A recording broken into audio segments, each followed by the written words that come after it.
Hi and good evening, and welcome to THFC Till I Die. I was nearly going to say Tottenham Gold, but I just remembered we changed the name of the channel. But yeah, welcome to the stream.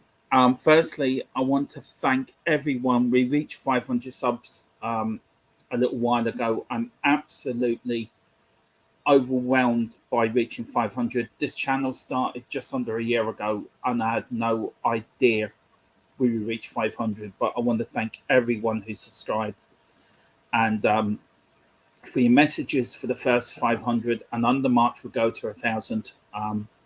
So we'll get there soon. Well, yeah, welcome to THFC Till I Die. Tonight we're talking about the Rangers game yesterday and a bit about the transfer window so far and the news around Spurs today. Joining me is my three usual co-hosts, guests. I have Mark next to me. How are you, Mark? Very well, sir. How are we? How are we all? Not too bad. Good. It's all good. And down below you, Mark, well, this man is the godfather. He's like the mafia head man of all Spurs fans and all the Spurs community. He's Mr. Philip Brady. It's an honour to have him anytime we're on this show. Philip, how are you this evening, sir? Oh, you're making me blush here. No, I'm great. I'm delighted to be here. It's I love these things, you know, when you can discuss a match in the relative comfort that we actually won the game.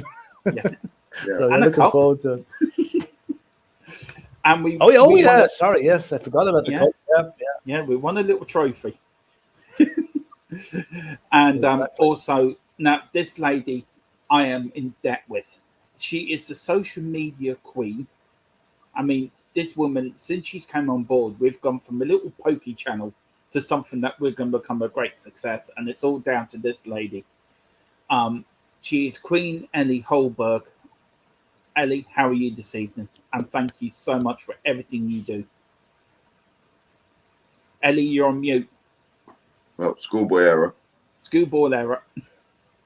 Schoolgirl error. Yeah. Sorry. We still can't hear you, Elly. Do you want to log back in, log back out, and log back in again? Yeah. All right. You will heal for Elly. You will do.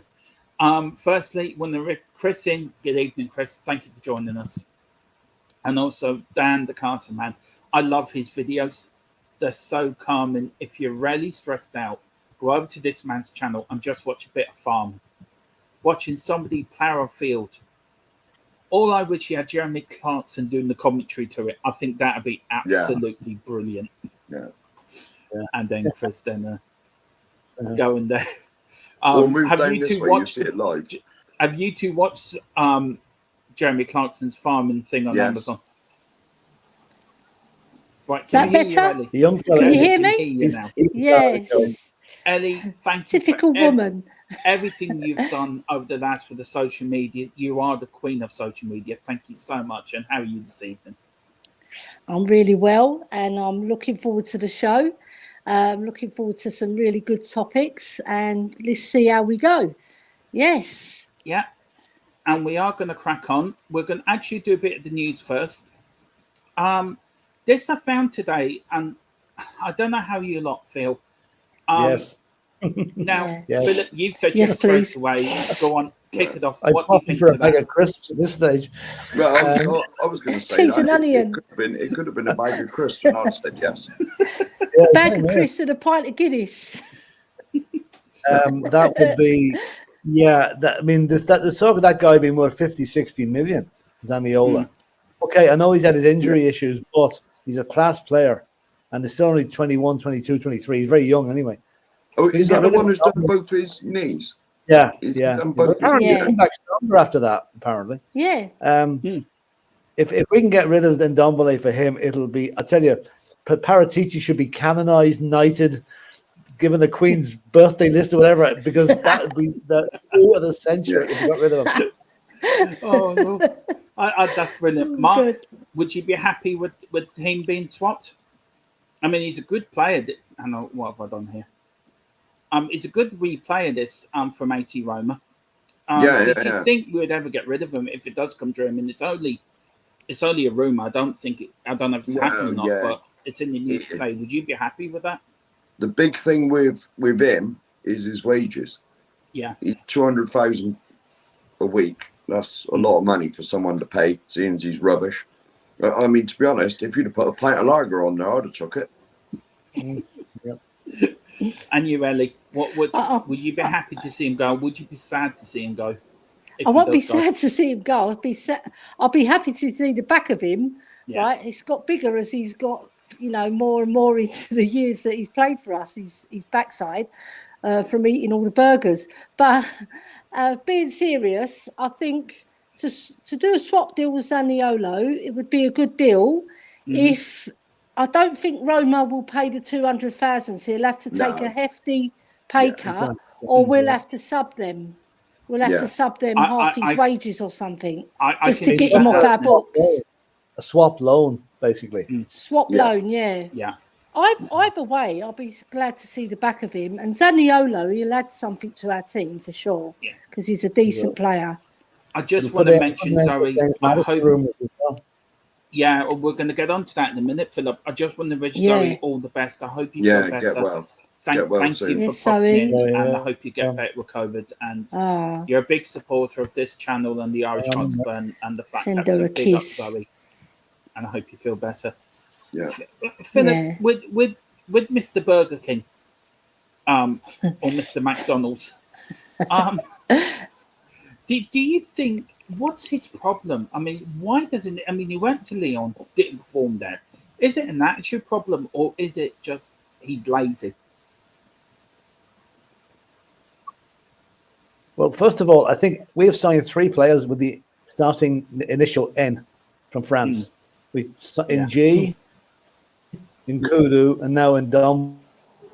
And none of them did what they said was the most. Okay, we've done two running on loan, we can send them back. But this guy, we paid a huge amount of money for him. We're paying him an obscene amount of money every week to sit on his arse. He can't even get training with the first team because Conte won't have him there. Like, I'm going to have to do one or two things here. A, hopefully this is something comes of this, or do a Serge Aurier on him and just tear up his contract and go. Yeah. He's a drain on the club. He's constantly got to quit a month, basically. Like every month he's there. Yeah. Between wages and whatever. So you've got to get rid of him. He's no good to anybody. I don't know what it is about some of these French guys coming to England. I just don't know what it is. Whether he's a weight problem that he can't control, he's not helping it with his diet. He's probably not accepting the orders he's getting from the dietary people to eat whatever they're supposed to eat. And he's just a rebel and just doesn't do what he's told, basically. And Paul Gascoigne was a rebel. Paul Gascoigne could play football. This guy can't. As far as I can see. No. This fella now is totally unreal. Mark, why? I mean, he's been given all the chances in the world. He had an opportunity when he went to Lyon last season. I mean, as I said to Philip, I mean, what is wrong with this man? He's the one that he was our club record signing. Yeah. And he just doesn't be bothered. Is it too much money too soon for these younger players? Is that, the attitude, well, I've made it now, so I'm not really bothered now? Well, the only thing I can say is at least Dick Turpin wore a mask when he was robbing people. Because he's been here and he's just robbed us blind, to be honest. He's done nothing. Yeah. Absolutely nothing. He's on what? The best part of £1 million. Yeah. He's on the best part of £1 million a month. Mm-hmm. Because some months, it's 4.5 weeks in it normally in a month. Yeah. Yeah. So that's the best part. It's getting on for £1 million a month. And so it's ridiculous. It's absolutely ridiculous. And did I hear somewhere that when he came back from for training at the start of the season, he failed the fitness test on the first day back? Yeah, I heard that as well. Yeah. That doesn't surprise me. All the other players were doing extra training. Troy Parrott was out in Mykonos getting ready, bulking up for the season. Yeah. He's probably doing a tour of McDonald's in France. Can you imagine if he'd gone to Korea and he'd had to do them 50 laps up and down the pitch? Yeah. He'd have died after about 2. Do you know what? I would have paid to watch that. I would have sold that with just to watch that alone. That would have been so funny. Some players just haven't got the work ethic. They've got all the talent, but they don't want to work hard. Yeah. Like Glenn Hoddle, he was a hard worker. Nobody could say he was a slacker. And he had all the talent, more than Ndombele can dream of. Yeah. But what disappoints me most about him is that when he actually plays in training, they said he's pretty good at training. Yeah. They said he was With a the good ball. trainer and he put all the ball. effort in. When he comes onto the pitch, he just doesn't give a toss. No, You can see he just he just walks around the pitch like he owns the pitch. You've got to work hard in football to achieve the best. Look at all the Man City players. Do you see them slacking? No. No. You know, Well, they'd be out, wouldn't they? That's why they won't play him. If he'd gone to Korea with a Korean team, right? Just imagine this scenario. Right, lads, you've done your 2 hours training now. See the rest of you. I want 42 lengths of the pitch. Ndombele, I want 42 yards of the 6-yard box. I'm going to say something now. He would have done 42 feet. I'm going to say something now. It's something Dave said to me the other day, Dave Harris of the Irishhotspur. I think while we're in Korea, I think we could have told him, if you just walk over there to the left, you'll find a big McDonald's and there's a fella waiting for you. You can bring it to the border with North Korea and say, go on over there, there's a great McDonald's over there. Yeah. There's a big one in that country there. Just go over that border there escape and see what happens. Yeah. Oh, God. But even for a guy, he must have no self-esteem, really. He should be knuckling down, knowing this is a chance to make a little name for himself. And he's just given up the ghost. He's asked just bugger it. I'm not staying here. They don't want me, so that's right. I mean, he could have taken Sanchez with him as well, but that's for later on in the show because I have my say on that fella. Do you know what? I could just imagine his mum, just to add that. I could just imagine his mum saying, "Yes, my lad, $200. I'll go shopping again." Do you know what I mean? Because his mum can't care that much for her not to encourage her son to do better. Yeah. You could do with son's mother going over and having a word with him. Son's mum and dad, they get hold of him. Flipping I hell. think what they should do is actually not pay him. If you don't play well, you don't get paid. But would you be happy with that transfer anyway?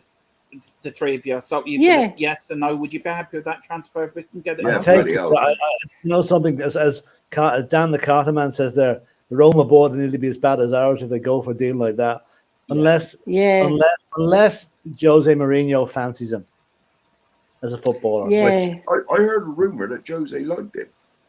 Well, he does because he went out on runs with him to get him fit. So I think he feels that he's got a talent, but obviously Jose's temper will get a hold of him one day and he'll probably throw a boot at him like Alex Ferguson did with Beckham. Because a manager can only take so much, you know. The talent's there, but if the effort's not there, he's just going to leave him out the team like he did at Spurs. Yeah. Another bit of news today is, and this is great news for especially for the team we support, Philip Ireland, and he's been playing brilliant for our national team. He's been putting the effort during the summer. As you said yourself, he's been in Spain, bulking up for the new season. He's set to sign a new contract with Spurs, with Preston North End, Swansea, Middlesbrough, and I think 2 other championship sides ready to take him on a season-long loan. He wasn't at Rangers yesterday because he's completing that loan deal. I'll start with you, Philip. Great news for him. I think that's what he wanted. I think getting the contract, getting a season-long loan with a top championship side. I think we'll see the best of him next season. Yeah, I mean, I can see shades of what Spurs did with Harry Kane here. Remember they lent Harry Kane out to Leyton Orient and teams. Then they moved him up a bit to likes of Norwich and Leicester. Teams higher up in Spain. I would say Swansea would be my pick for him because one of the other Irish lads plays up for, I forget his name now, plays for Swansea. But it's got to be a team that's going to be challenging for promotion because you don't want to put them in a dead weight team. It's going to be struggling against relegation. Yeah. He did very well with MK Dons and nearly got them into the playoffs. He did get them into the playoffs, but didn't get any further. So that's good news that he's signing a new contract because that's a guy. Now I don't know if you, Elly and Mark have heard this, but a couple of years ago, Troy Parrott wasn't keeping the best of company. Yeah, I've heard that. That he was heading out the door if things didn't improve. Now he's obviously ditched that company, and now he's setting his mind down to becoming a success. He bulked up considerably. He's really a strong, physical, good, big lad now. So a good season in the championship, and have him back next season. I think he'll do things for us. Yeah. Yeah. Elly, do you want to continue on from that? I mean, Troy Parrott, can he be the successor to Harry Kane at our club when Harry sort of goes on? Can Troy Parrott be his successor? I truly believe that, because I've been watching him since he was young, and he's progressed. And obviously, he did a couple of years ago. He was hanging around with the wrong crowd, but I personally think it'd be best suited to Middlesbrough, because the manager there is a strong man, and he'll get the best out of Parrott. And he's like a no quibble, like Keith Birkinshaw and Bill Nicholson from old school, Just do your job, do it well, get on the pitch and perform. Yeah. And I think Middlesbrough, they've got some really talented players as well that he can feed off. And he should be scoring quite a lot of goals, because they've got good wingers there. That's why they let Jed Spence go. Because I think they've got that Isaiah Jones, who's very handy player. Yeah. So I think he'll be best suited to them. And I think he can go on to be maybe not as good as Kane, but he can hit some heights. He's got a lot of talent, the boy. He has. Mark, where would you like him to go next season? I mean, there is rumours he could be going back to MK Dons again. So that route is still open to him. No. Where would you want him to see him go next season? Well, what league are MK Dons in to start with? Are they League One? Or are they Championship? Or League One? I think they're League One. The League One. He made the playoffs, but didn't get through to the final of the playoffs. Yeah. He needs. And another question is, how old is he? He must be 20 or something now? 20? Yeah, 20. Yeah. So basically, he's virtually a bloke. He's virtually full grown now. So he needs to be playing at maybe not Premiership level, but certainly Championship level.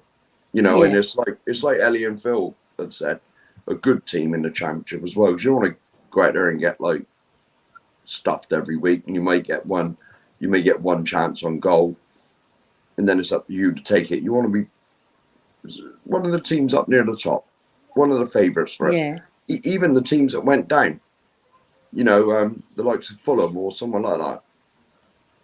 Yeah, that's actually a good shout. You know what I mean? Fulham, or who was the other two that went down? Well, Fulham came up, didn't they? Well, maybe Fulham not. came up with Bournemouth. Yeah. Oh, right, not them. Yeah. Then. So probably would you have one of the him ones in that the went down, Middlesbrough or somewhere like that? Norwich. Mark. Norwich went down, didn't they? Yeah, Norwich went down. Yeah. Who else went down last year? Norwich.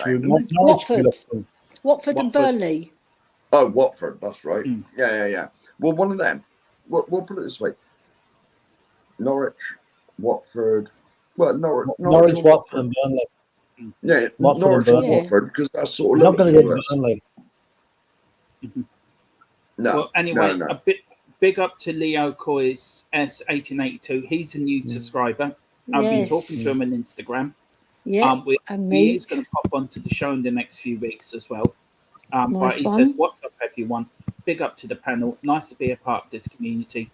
Much love from Denver, Colorado, and Colorado Spurs. Yes. The Mile High Spurs. Big up. Everyone, please get over to his YouTube channel. I was watching it today, and they do a very good.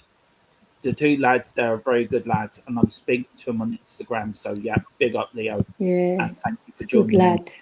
Philip, Troy Parrott. Do you think he needs to be a part of Conte's plans this season, or do you think one more season long line for him, and then next season start using him? Yeah, Conte must have him in his mind somewhere along the line. He does. Conte has plans. I wasn't undecided on this, whether I wanted to stay this season or go out on loan. I think now the way things are shaping up, now we bought Richarlison, if he stayed at Spurs, he wouldn't get a look in this season, really. Not very, unless some of the cup games. So no, I think for his own development, he's better off heading out on loan. Here we go. Joining us, this is our stats man. This is our Jack Kanicki Paddy on. That's what we call them. Troy Parrott izhan is set to sign a new contract. He looks to be going out on loan for Preston North End, Swansea, and Middlesbrough. I've just said to Philip about in Conte's plans. Do you think that'd be a good move for Troy Parrott next season, going to the Championship, or what do you think we should do with Troy Parrott? Yeah, I agree with Philip. I think a loan move is definitely the best thing for him at this point in his career. I don't think if he stays, he's going to get much game time. It's better for him to play in the Championship, get regular minutes there, rather than playing for the under-23s or barely getting a look in for this season in the first team. So, yeah, I definitely agree with Philip. Loan move is definitely best for him. Yeah, and just a quick one as well. Tanguy is looking to, there's rumours going around that we're looking to do a swap deal with Zaniolo from AC Roma. What sort of a player is he, izhan, and is he a player that will suit us? And can you see that deal going through? Yeah, me and Mark actually did an analysis on him on my transfer show. He's an incredible player. I think if we got a Tanguy Ndombele and Zaniolo swap deal, it could be the biggest robbery in football history, which is why I don't think it's going to happen. Because I don't know. Because another thing, right? Mourinho was Ndombele's manager. I don't think he wants him again. Because he had to run alongside him, like, those photos where he was running alongside him to get him fit. I mean, I don't think he wants to do that again. But hey, if it does happen, yeah, it's blind robbery. I'll say that much. It is blind robbery. And do you think it'd be a good idea just to send them while they're in Korea? Just send them up to the borderline. Just tell them there's a Burger King over that border. Him and Sanchez hand in hand. Yeah, that's probably the best move currently. We'll still have to owe him his wages, so I don't know. We can only kick the can down the road so far. So yeah. Right. The other big news is Skipp missed the game yesterday with a minor foot injury. Now, I read Alistair Gold's tweet. Everyone's gone crazy on Twitter saying he's injury prone, injured yet again. I mean, Philip, he has a minor injury. He's out for one game. He'll be back probably for the game in Israel at the weekend. Do you think he's got a bit of hard flack over this, with some fans just saying he's injury prone and all this? Or do you think it's just fans overreacting on social media as normal? I think Philip's gone there. I'll put that to you, Elly. Okay. Do you think it?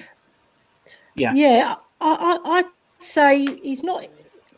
Obviously he's had a couple of injuries, but who hasn't? The main thing is that people don't get on his back, because it could damage the player as well, because at the end of the day, he's still young, right? He's a competitive player. So he'll obviously get stuck in all the time. He's very good at tackling. So obviously he's going to pick up injuries, because he's quite small as well. He's not a tall lad, is he? He's about 5'8", 5'9".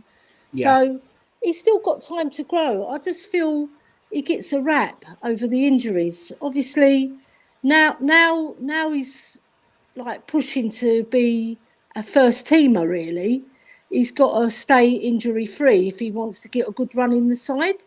So basically, he's going to take a bit away from his game, though, Dermot, because he's a competitive player and he wants to get stuck in all the time. So obviously, he's going to pick up little nicks and nogs. But it's those sort of players, because they're so young, they can't recover from the injuries. With someone like, I don't know, Højbjerg, he could get a kick and he'll play, They'll ride the injuries.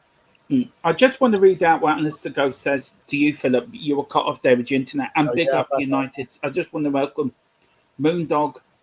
I hope your bet wins this season. I felt so sorry for you when they played the K-League in South Korea and Dyer scored. I will be playing Dyer scores for you on the first day of the season. If not, send the bill into him. He has to pay you. You deserve that back. But big up, he does. And also the United Spurs of America. Big up, lads. Big up, Jacob. It says big up, everyone. I was the 500th sub just now. Well, thank you so much indeed. It's really appreciated. And thanks, Jacob. And Michael. A great channel. You lads do great Brilliant. work, and big Yeah. up to you all. So thank you so Love much their indeed. channel. Thanks for coming in. Philip, I just read you out what Ali Gold said on Twitter. He says, lots of overreacting to Oliver Skipp's minor foot injury. Tweets like, the new sick note, always injured, etc. Unless I'm mistaken, he's had 2 injuries. The now fixed pelvic problem that kept him out of the end of last season. And this one where he may miss 1 game. Is it fans overreacting on social media? Or is it just Yes, ridiculous? total overreaction. Yeah. Total overreaction. I mean, it'd be okay if he got the same injury that kept him out for the latter part of last season. Then yes, you might be able to say that it wasn't fixed right or there's an issue there. It's a totally different part of his body. Probably somebody stood on his foot during the game and bruised it, and he wasn't fit to play yesterday. I mean, let's face it. I'm not giving out about Spurs fans, but I'm saying football fans in general. If some guy sneezes, he's got pneumonia. You know, there's too much overreaction to things like this. And and on the slow news day, journalists will make a huge thing of this when there's actually nothing there to report. And it's frustrating, you know. And they'll see. You think Oliver's going to be out for the season the way they're talking there? He'll probably be back to Roma, man. Yeah. Izhan, do you know what's your take on it? I mean, you're a young fan. Do you know how do young fans don't have the patience as us older fans have, or is it just as Philip said, just overreacting? Yeah, it's overreacting. Something I've come to learn is that this fan base can be quite negative at times for the sake of being negative. It's a minor foot injury. He's missing a friendly. Like, surely there's bigger stuff at the club to worry about than this.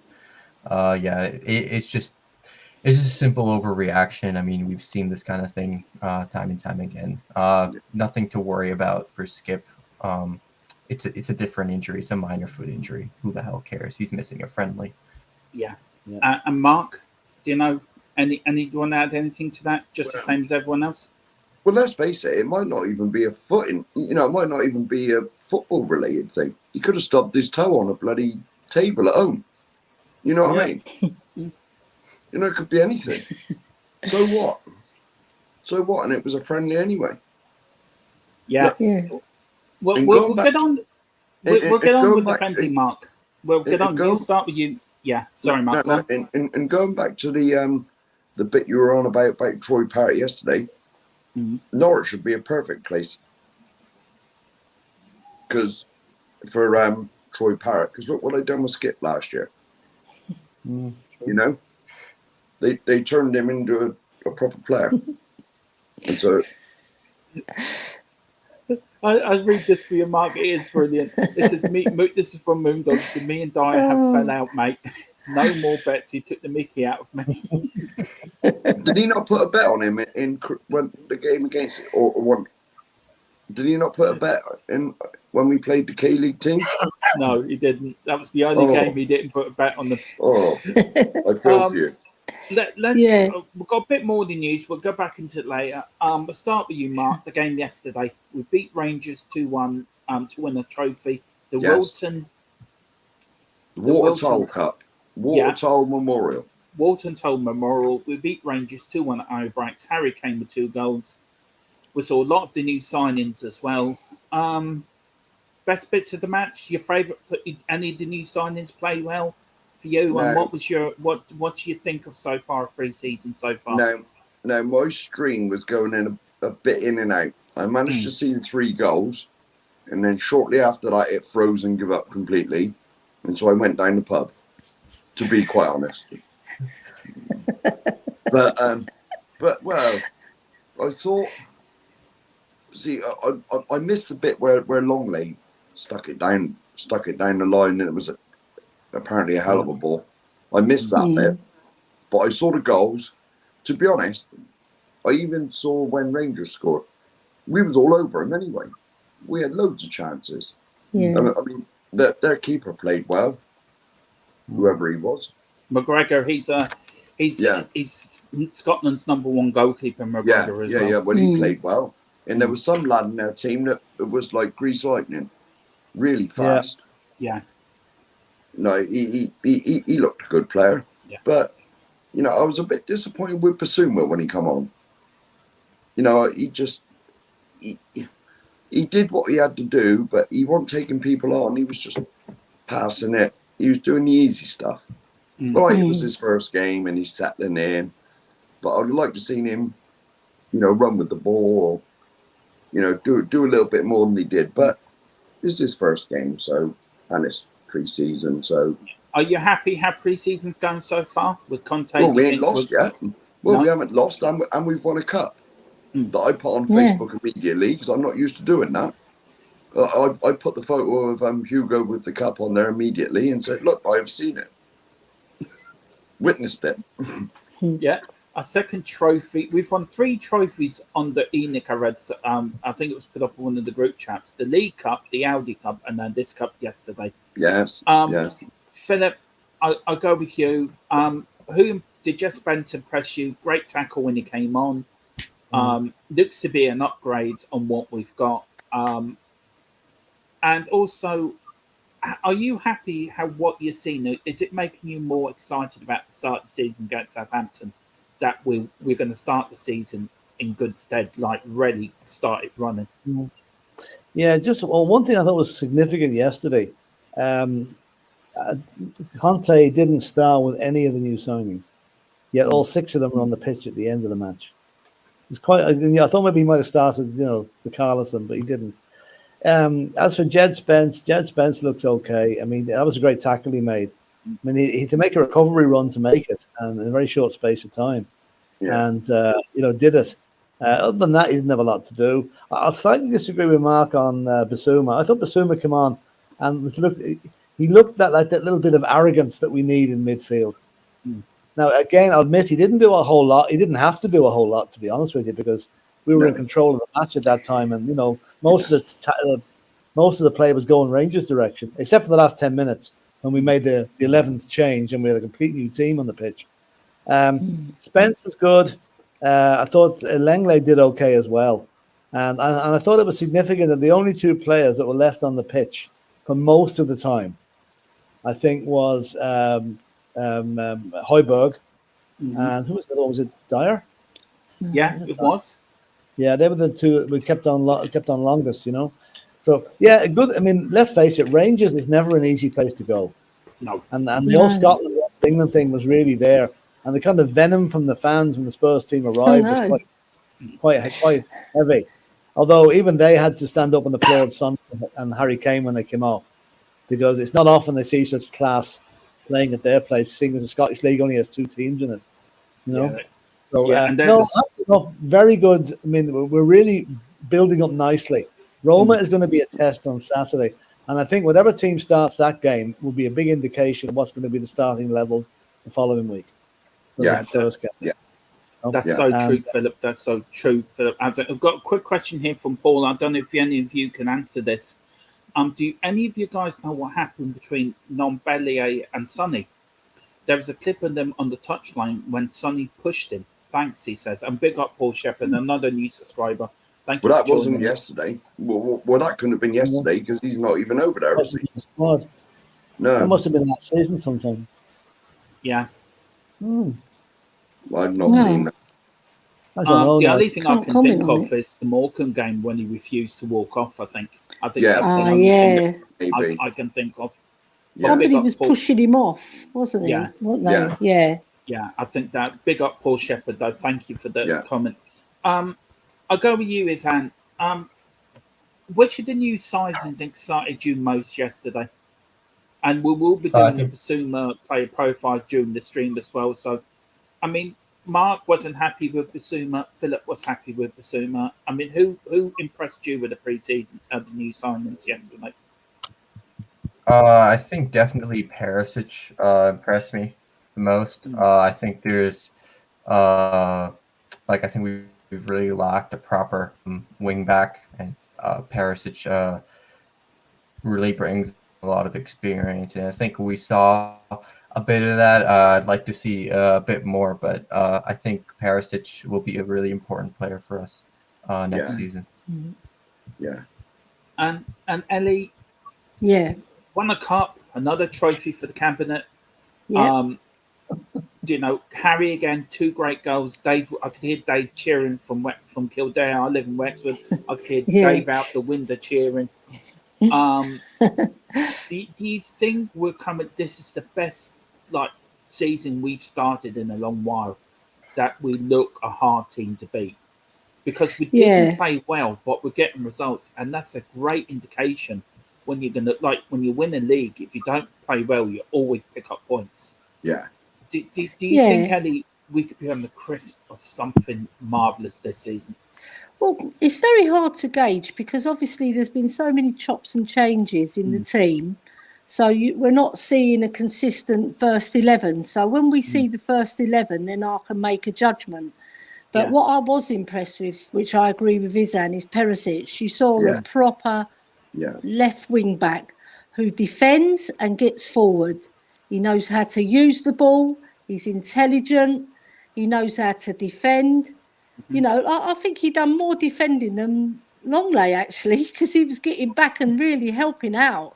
But I was also, I was also impressed with Longley because of his passing range and just his general organisation of the back four. He was talking a lot. I was watching him, and Basuma, it's his first game. You can forgive him for not trying something difficult. Maybe Conte said just get on and enjoy yourself. It's your first match, and he didn't even have a whole game, so you can't really judge that.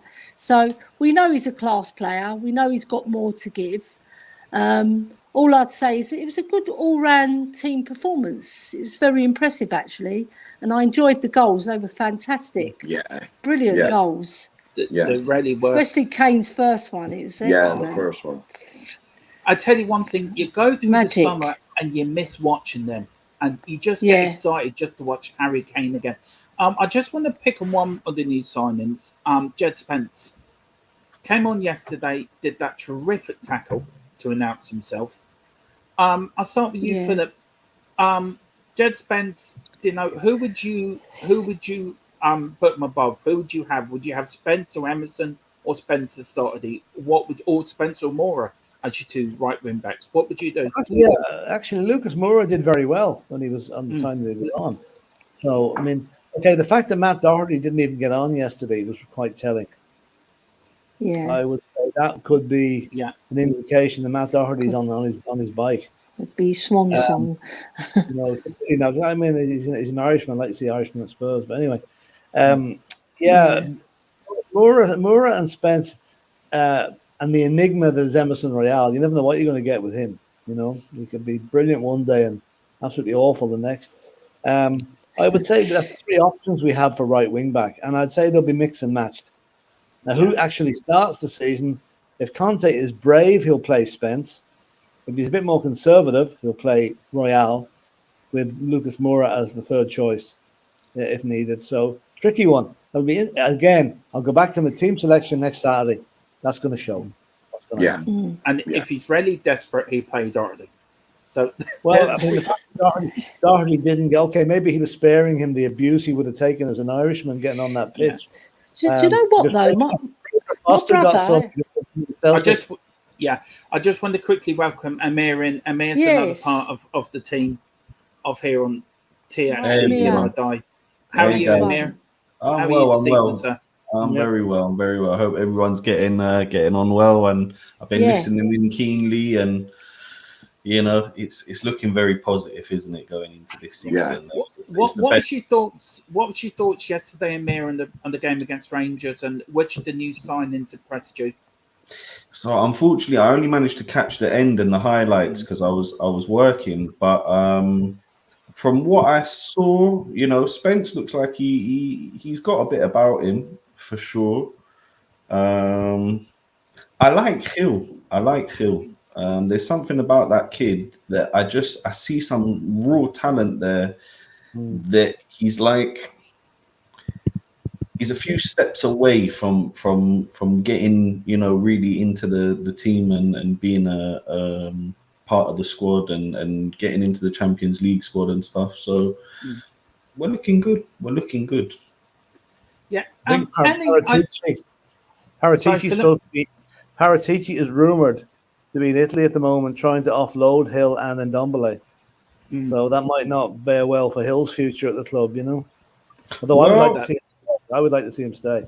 Yeah, I'd like to see him stay. And if he's offload, maybe it's a loan. I wouldn't, because I don't.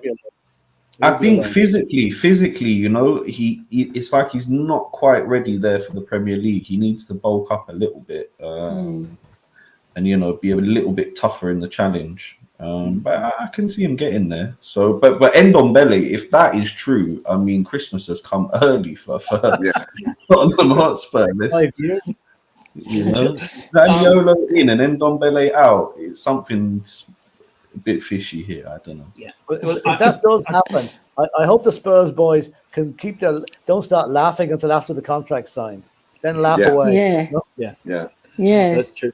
I just want to welcome Wilton McDonald. I've interacted with this lovely gentleman. He lives in America on YouTube, and Elly has as well. And he's been a long fan for God knows for so many years. So Wilton, welcome to the stream, sir, and it's lovely to have you here. Amir is not feeling too well. He's got a throat. I think he's got a throat infection. No, I'm all right, Dermot. I think it's Izhan. Yeah, Izhan. That's what I meant. Sorry. Yeah.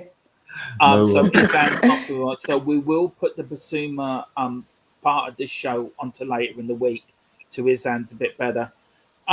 So I just wondered big. And then Moondog says we definitely need a centre back. Well, that actually brings me on to my next point. Agreed. My favourite subject, Sanchez. This fella, right? He may have had a good game yesterday, Sanchez, but for me, he's permanently useless.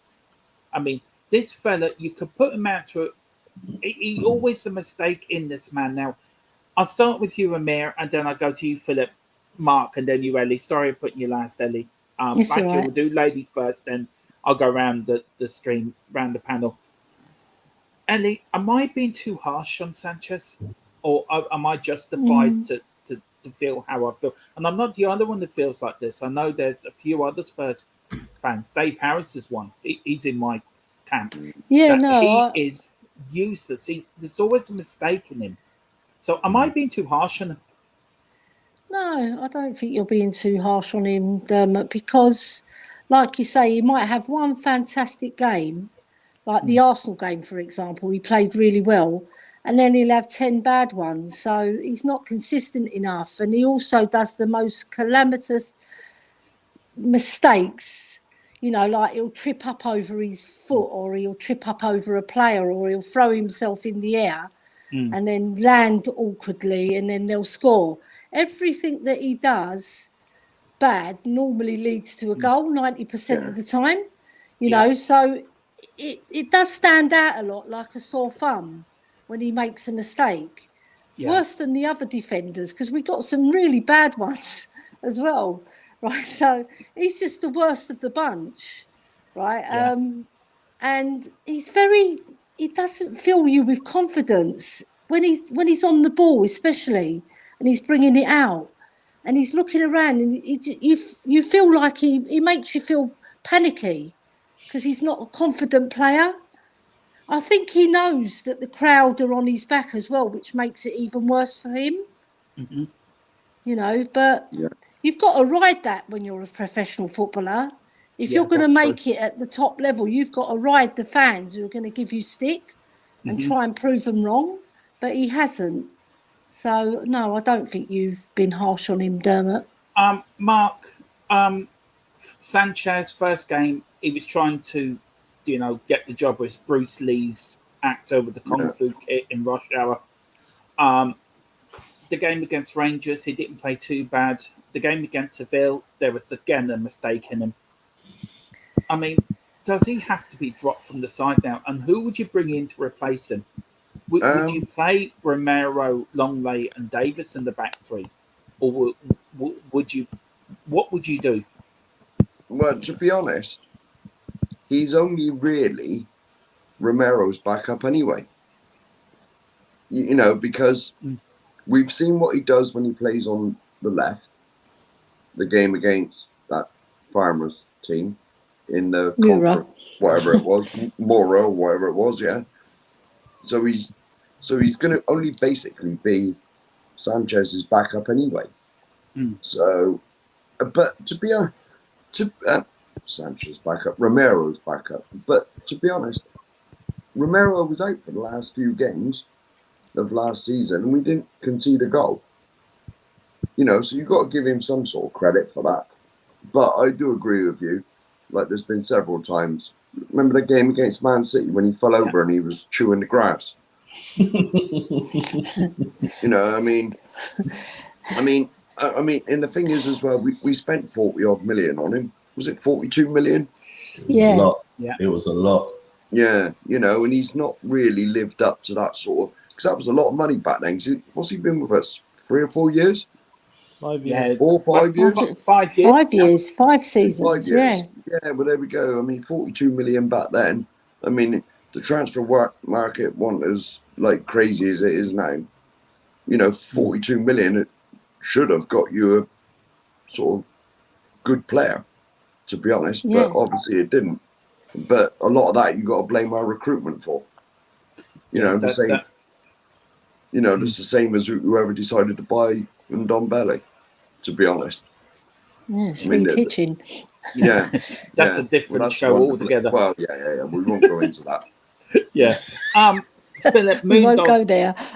Moondog said here, and Segi was poor. I can't see him being good enough. He seems like he's scared to take players on. Yeah. I mean, Philip, we've got Sanchez, we've got Segi on the left wing back, we've got Sanchez on the left side. What would you do with them two players, especially Sanchez? I mean, there's always a mistake in him. And was he only good when you had Jan and Toby next to him? Well, let's face it. If we sign Bastoni or Gavril, whatever you call him, or any other centre back, we'll not hear of Sanchez again. Because he'll either be transferred or he'll be a squad player. I don't, I'm trying to avoid this, not bashing players, but criticising them before the season gets going. I know he's made a lot of mistakes and he's not nobody's cup of tea as things stand, But until we sign somebody else, he's going to be in the team or thereabouts. And we're going to have to get used to that. It's just a matter of fact. We just don't have that. Ben Davis is injured now. And they mentioned playing Romero, Longley, and Davies. Is that not a little bit lopsided left-wise? We've two left players and no central. With nobody on the right, given that we've put Romero in the centre. So I just don't know. I think, Sanchez, I'm going to hold my fire and I'm not going to criticize him too much. I'm not a fan of his by any means. But until we sign somebody else, we're kind of stuck with him. And it's up to Conte to coach him and get him to knock the mistakes out of him, not to try any silly things. Yeah. Like Mark said, he played the last few games of the season. We barely conceded. So, he did okay. He did his kung fu trick against the Korean team. That was bad. And he wasn't great against Seville. He was okay yesterday. He's a Colombian international. He's 5 years with us, but he's never hit the heights that he should have done as a £42 million player. Yeah. As I said, he's squad at best. If we buy a good centre half in this window, if there's time, he'll be shipped out. More than likely, he'll stay for the summer and then he'll go, or the January window and then he'll go. But I think I'm going to give every player on that Spurs panel, I'm giving them a clean sheet, and it's up to them to blot their copybook from now on. Yeah, because I think if you go into the season with preconceived ideas, I don't like him or I don't want him in the team, it's going to cloud your judgment. Let the guy have. If he has a bad game, criticize him by all means. But if he has a good game, don't just push it under the carpet and don't mention it. Like if Sanchez has a good game against Roma on Saturday, I'll be the first one to say, "Well done." These guys are all now. They're all getting they're all Conte's watching every single one of those players. They know they have to perform to get in his team. So let's start with a clean sheet, and I think we'll find if we can a little bit less okay, criticism is always deserved if needed, but some criticism is done for the sake of criticizing, and that's not fair on the player. Yeah. Do you agree, Amir, with Philip there? With his, I mean, to add to your point, Philip, I do agree with what you're saying, but for me, it's just every time I see him, my heart sinks a little bit because I know he's either going to have a good game or he's going to make a mistake. But I do agree with you. Every player needs a clean slate, and you start from the start of the season. So I do agree with you in what you're saying. It's just I'm so fed up with his mistakes. Yeah, I know. I appreciate that. Yeah. I think he's better in a 3 than a 2 because he's got people around him to help him out. You know, when we used to play just a back 4, he was hopeless. Let's face it. Yeah. But now he's got 2 others there to sort of cover any mistakes he might make. You know, I mean, at the end of the season, he played quite well. You know, we didn't concede a goal. He played really well against Arsenal. I'm not scouting. He didn't play. He did play well at the end of the season, but it's just mistakes, Mark. It's just the start of the season. Him and Amir. I mean, you got him. You got Dyer. You got Romero. Do you feel more comfortable when it's Romero, Dyer, and Davis, or when it's Romero, Dyer, and Sanchez? The first option, you know, is definitely filling me with more confidence. The issue with Sanchez is the mistakes, right? We all know, we've all seen him fall flat on his face and getting twisted up in his own legs and stuff. But I have to agree a lot with what Philip said. I think he made some really, really smart comments about some of the things like getting too critical, you know, and we all make mistakes and you know, I think that we can look at the good side of what he's brought. You know, he's also helped us out with goals in the last minute. He's almost better going forward than he is defending. Yeah. And he's been a loyal servant to the club so far. And if I put that price instead of 42 million, 4.2 million, would we be talking differently about how his time has been? I think the fact that he came in for such a big fee, you know, we expected so much. That's true. Yeah, good point. That's a very good point. Yeah. I want to go next onto our right hand side. I know we touched on it a little while, and I'll start with you, Amir, and then I'll go to you, Philip, and then Mark, and then you, Elly. Emerson and Doherty. Now, I know we touched on it a bit with Philip. Amir, what do you do? I mean, my whole thing of Emerson is I'm slightly warming to him. I think he needed a season to get used to the Premier League, come from the Spanish league. But you know, who do you start the season with as your 2 wing backs? And I know Philip said, I think you said, didn't you, Philip? It would be Spence and Emerson. Well, I think the fact that Doherty was in the squad yesterday sends out a big signal. Yeah, I think that's right. I think it probably will be Royale and Spence. And to be honest, I don't know who will be better in that position because I haven't seen enough of Spence. So I'd like them to compete fully to be, you know, to be like, I'm the man. This is my position. You're going to be sat on the bench, and if hopefully good things can come from that competition. You know, the great thing about this window, and the thing that fills me with confidence is the fact that we've done all our business early. We've got in exactly who Conte and Paratici have identified, and regardless of the fee, and we finally have a squad and a bench that I can say, oh, look, there's threats coming on there. You know, it's not Winks and it's not youngsters that haven't been tested. It's Richarlison. It's even if it is Sanchez coming off the bench, that's someone who's tried and tested 5 years in the Prem. Yeah. So I'm really, really confident about, you know, our chances this season, and I think, you know, people will, if Royale puts in great performances, everyone will warm to him. And if Spence goes on and you know, starts outshining him and scoring goals going forward, we'll take to him too, and we'll love them both. So I want to see them fighting for their position. That's what. Yeah. I just want to do a little poll here. Out of the 5 that are here, Emerson to stay and go. Amir, yeah or no? Stay, definitely stay. Philip, Because of the Doherty situation, I'm saying stay, but I'm not happy about it. I'd rather see Doherty stay myself, but I think Emerson will stay. yeah.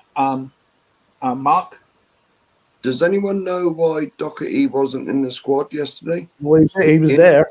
He was there. He was there, was he? Yeah. He just didn't get on. Sorry, I should have said he was in the squad, but did not get on the pitch. Oh, all right. Yeah. Well, look, Emerson. All right, he started a bit rubbish, and he's improved a little bit, but he's still not the quality that we need. Well, it depends. It's like when we play the bigger teams, like your Man City's just going to pummel us and attack us all the time. You know, I mean, we need someone who's a bit more defensive, but maybe Spence can do that as well. Maybe he can get up and get back. You know, because Emerson's not too bad defensively. You know, it's just at the other end, he's not got the qualities to stick the ball in. You know, so are you a yes or a nay for Emerson stay or go? No, so I'll you keep it. more on the stay. Keep it. Yeah. And Elly, stay or go?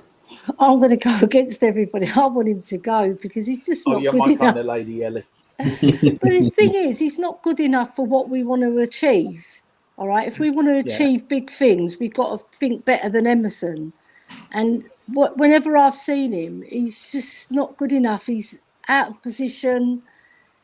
He's not that good a defender. If I'm putting him up against the best defenders like Romero, Van Dijk, you know, he's not that good a defender, and he can't cross the ball. I mean, what does he give to our team? That's the problem. We need better. So with Doherty, I think he's our best bet. If as long as his injury hasn't hampered him, because that's what I think is, because he is a proper right wing back, and we saw the best of him. Like last 5 games before he got injured, he was excellent in that role. So I'm just hoping that injury hasn't dampened him to the point that he can't play a full 90 minutes, and that's why Conte's not playing him. Because I think he's our best right wing back by far. But even him is not good enough. No. You know, if you want to compete at the top. I mean, I watched a lot of Spence last season in the Championship, and I thought he had a fabulous season. But I saw somewhere it's very weird that we were the only club to go in for him. Tottenham was the only. I think we went in early. I'd say we had some kind of an agreement. I say so. We got in early there because he was mentioned way back, and you know, so I think something was done or signed or whatever, and that's why nobody else came for him. Yeah. You see that I want to push back a little bit on what Elly was saying. I know he's not good enough like right now at the moment, but he's such a young fella, and I think you know, with regards to putting in a ball and stuff, I saw him put in a few mean balls in the earlier preseason game. He put a few dimes in, and I just think that he has that raw athleticism and flair that I think that's what Conte sees in him, and that's why he's keeping him. That in my eyes, that's why he's going to keep him around for this season. And then you've got the whole Brazilian connection. You've got Emerson, Moura, Richarlison, you know, all bringing that Brazilian flair.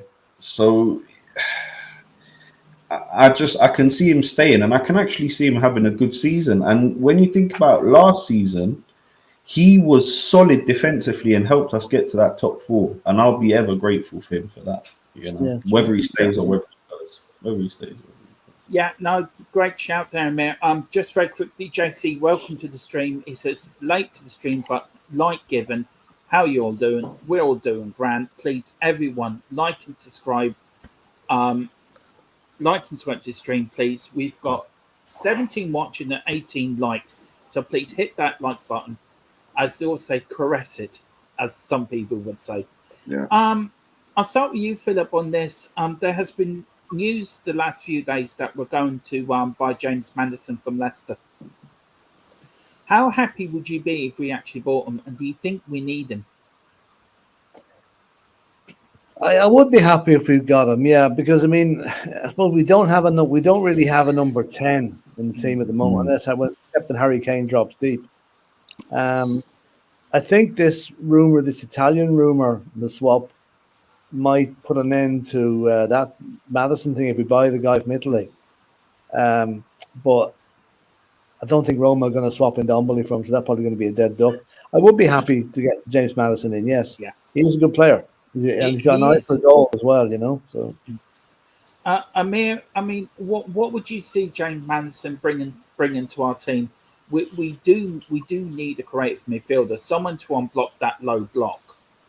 What can Maddison bring to our midfield that we haven't actually got there already?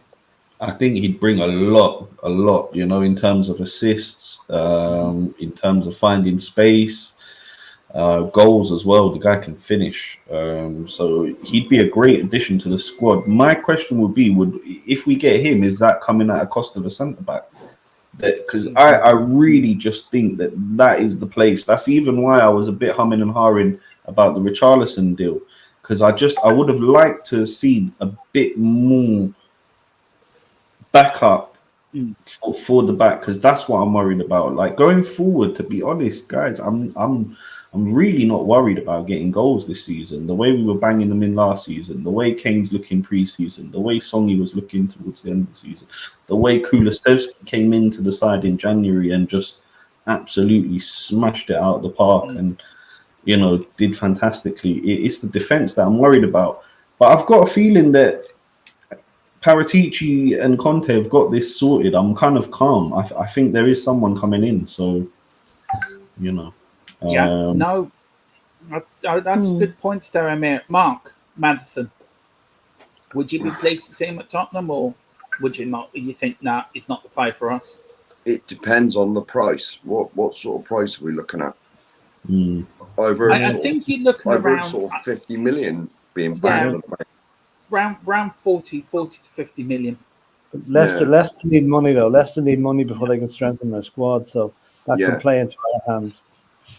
I mean, especially against these teams that just sit back all the time. You know, the likes of like Burnley and last year Burnley, Brentford. You know, and we're going to have a lot of the ball. Then bring him in. Yeah, but Elly. You know, and to be honest, before Elly goes, it gives Conte the option of playing the three in the middle with your two sitting ones and one that goes a bit more forward. You know, it gives that option, so we can do the 3-5-2. You know, that's a very good point. Elly, I want to switch it. For not going for Maddison. Can you think of any reasons why we shouldn't go for him? Why we shouldn't go for him? Yeah. Probably just to strengthen that right wing back, get a more experienced guy in, and then use Jed Spence in the cup competitions and bed him into the lesser Premiership games, the ones that we normally guarantee to win. And also, if we can get a centre back instead, you know, because we are weak in that position. Because Dyer, however good he is at patrolling the defence and organising, he's not that good at defending, and he's not that good at passing. And when you've got a central defender who can pass and bring the ball up, it makes a difference, because you can link up the play and you can bypass that low block as well, because a defender who can come forward with the ball and pass really accurately, it opens up avenues for the team. And I used to be a creative midfielder, so I found that question quite hard, because I like creative midfielders. We've always had one at Spurs. I mean, the most poignant ones are Ginola, Van der Vaart, Modric, Hoddle. You know, you can't. They put people's bums on the seat as well, the creative midfielders, because they create chances and pockets of space. But if you're going to go against it, then yes, strengthen that right wing back and have even a couple of centre backs would be lovely. You know, we don't have to rely on Sanchez. Yeah. I'm sure if we get one more centre back in, that would do us, because we'll have them with Dyer, Davis, Romero, Lenglet, and another. Yeah. And, we still have Sanchez. We still have Sanchez and possibly Tanganga on the books anyway. So Is it true that Well, Kostic went to West Ham? Yeah. Did he? Yeah. I That's think a so. shame. I think so. Yeah, it's a big shame. Big shame. He That would one. have been a perfect Some one. people have no ambition. Yeah. You Well, know. Amir sadly has got to leave us. He's only said pop on for a short time. Amir, do you want to give your channel a big plug? Yeah, sure. I mean, I'm just, you can find me as well as talking about Spurs, which is a huge passion of mine. I've got the Open Peace podcast where we basically get Israelis and Palestinians together to talk. Not just, we also bring in lots of interesting guests and get their input. And hopefully we'll be having Dermot on the show. Hopefully I'll speak to you soon about that, Dermot. Yeah. We'll get you in a group with Abood and try and sort out a time for that one. Lovely. Just about promoting peace. Just about promoting peace. So if you want to come and have a listen to what we're doing, come over and have a listen. It'd be great to have you over. And in the main, guys, fantastic preseason. We've got still a bit more work to do. I'll be up in Haifa to see the lads on Saturday. So I'll be able to give you a nice report next weekend. Yeah. Hopefully, you might take a few videos so we can stick up on the YouTube channel next week and from that game. Yeah. Sure. All right. Well, thank you very much, Amir, for joining us. Thanks, Amir. Take care, brother. Everyone. We'll All see the you best. very soon. Have a nice See ya. evening. And you. Take care. Big Bye. up. Bye. Right. We've got Carl Simpson here. He says, I want Madison, but we need to start bringing in some more quality. Still think we will see another right wing back and a centre back and a flair player. I think we will see quite a few departures by Wednesday. Now, that brings me on now to my next point, which is a great point by Carly. I'll tell you one thing. The comments tonight are brilliant, linking me into my next segment of the show. Yeah. I mean, they're absolutely fantastic. It's about why haven't we not really sold anybody yet? And that's the next question. Does it worry you that we have not sold like the Winks and Ndombele and co yet? I'll start with you, Philip. Are you worried that we haven't sold anyone yet? I'm not worried because I'll tell you why. Conte is building a jigsaw here, right? And when all the pieces of that jigsaw are complete, he will then know which positions, which players are surplus to requirements, and then they will start to go. Like if he'd have sold Harry Winks and Doherty and whatever, maybe say he sold 3 or 4 players now, but hadn't brought anybody in, and couldn't get the players in, it would leave the squad very, very lightweight. So what he's doing is he's strengthening the squad, and then when it's strong enough for him, he will then get rid of who he doesn't want. And let's face it, the 6 players have been told there's no future at Spurs, apparently. Yeah. And they will be gone. And that's it. And our squad will be stronger for it. Hang on one sec. Sorry, lads, just one sec. No, you're grand there. We just got a comment there from Garth Simpson, Mark. I'll start with you, Ellie, then I go to you, Mark. Yeah. Kozak is not done yet. I believe he's not signed. There was a rumour this morning we were coming in to hijack. So we shall see. Apparently Tatanga's fee agreed with Milan. Just needs Levy to sign off. Just quickly on that. Not on the Kozak deal. Hopefully we can hijack that deal. That'd be a great bonus for us if we can get that one. Just quickly on Tatanga. Will you be sorry to see him go? Because he was a homegrown player. He has come through the ranks. And his debut against Liverpool under Jose he played brilliant that day. Would you be sorry to see him go? And I think also in that deal, we're wanting to put a buyback clause in that deal as well. Do you know what? I'm sorry to see him go, but I'm glad that he's going to the Italian league, especially Serie A, because they're built on defence, the Italians. Yeah. And he's going to learn so much, and he'll come back a stronger and a better player. Yeah. So I'm glad that he's going to a team of that credibility. They've just won Serie A as well. So he's going to be mixing with top winners in Italy. Yeah. And it's only going to be better for his development. So it's better than him sitting on the bench and getting 10 minutes here, 5 minutes there. You know, that's not going to develop our player. And we know he's got a raw talent. All he needs is nurturing. And I think Conte picked him out, especially to go to Serie A, because he knows he's going to become a top player. That's why he's sending him there. He's got one eye on him now.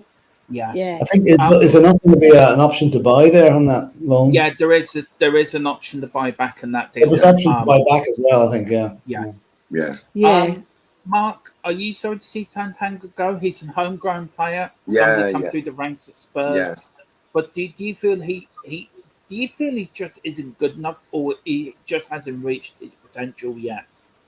He's still young, and he can't be much older than 20, 21. He's 23, maybe. I think. 23. He's 23. Right. 23. So he's still relatively young. Yeah, but you know, I mean, it's always he's like homegrown, like you said. But is he ever going to get into our first team? No, is the answer to that. Unless we have crippling injuries to 2 or 3 of them. No, he's not. So it's for his own good, really. It's for his own good that he's got to move on. To be honest. Yeah, that's fair enough, Mark. Also, Mark, I'll start with you and then I'll go to you, Phil, then you, Ellie. Carl's is hoping Winks is going to go to Leicester for Maddison. Now, can we somehow stick Winks into that deal?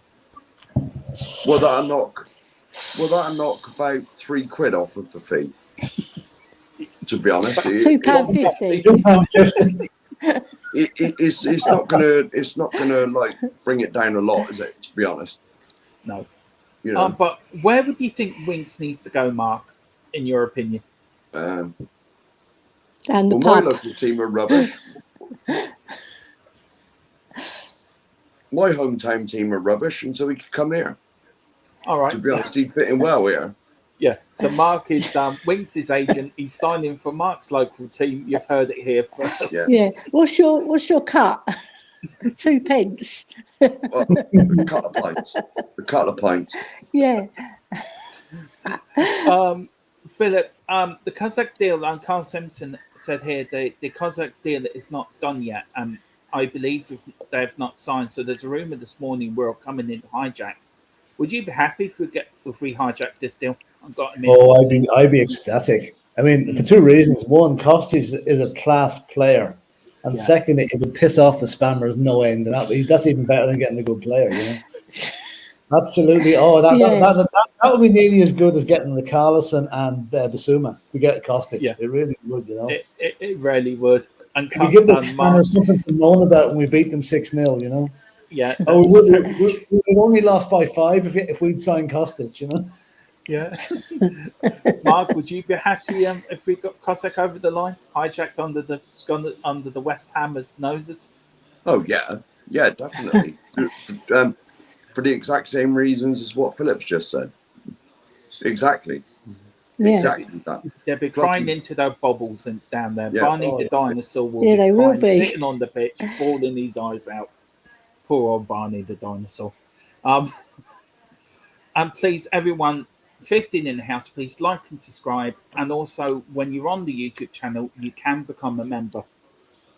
And tonight we do have 3 members. We do have 3 of the Patreon members with us. I forgot to do this at the start of the show. Yeah. But I'll get them up. We've got Queen Elly, who's a member. Philip, Mark is also a member, and also Izhan. There's 3 different memberships on there on the Patreon membership. You hit the link on the YouTube channel, and it really does help us. It helps the channel grow, and it helps us make this channel better and put better streams on for you for your enjoyment. But if you're going to do that, just hit the like, hit the subscription button. That's all free, and we'd love to hear your comments in for any future streams we're doing. I want to go to another bit of the show now. I did a poll yesterday on Twitter about how happy we were, how Spurs have done their transfer summer business. And I think it was 52% were happy of our transfer business this summer. Philip, how impressed have you been with Paratici, the Don, and his team on the work they've done this summer? Can I ask how the other 48% have they been in a coma since May? I think it was 52%. I'll get you Oh, the. God, I'll get you. I mean, this. I've been watching. Actually, I'm not quite surprised. I'm not surprised at that because I've been watching some of the comments, especially on Twitter. The guys that, oh yeah, we bought this one and we bought that one, but they're not the quality we need. We haven't had a very good transfer window. You know, so Christ Almighty, Paratici has done something that none of us have seen done in a Spurs transfer window for years. Like, we're always the last minute in the bargain basement, 30th of August type transfer. Here we are now, the 24th of July, and everything's nearly done, bar a couple of signings. You know, I think Paratici has done a fantastic job, and fair dues to Daniel Levy for opening the checkbook to let him do it, and also for Conte digging his heels and saying, "Listen, you do what I'm telling you, or else I won't be here next season."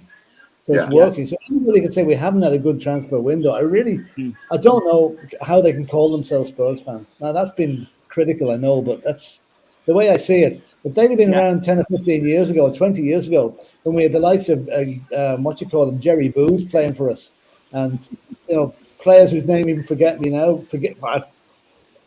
now because they were so bad. I've been trying to forget them for the last 20 years. We've now brought in class players, Parrott, Basuma, even the standing goalkeeper has got championship medals with Celtic. So we've done a great job. And if we don't sign anybody else, okay, I'll be disappointed if we don't get another centre back and maybe a central number 10. But I would have to say that 48% will be the same people that will probably be complaining if we finish second next year. People you can't please. Actually, 29 people voted. Yeah. I did 4 sections over the moon. It's been very good. It's been okay and rubbish. Will you be pleased to know nobody pressed rubbish? Yeah, that's good. 17% has put it's been okay. So I'd love to know which rock they were living under. 72% said it's been very good. That's more like it. And 10% have put over the moon. But that's 82% then, are happy or above happy. Yeah.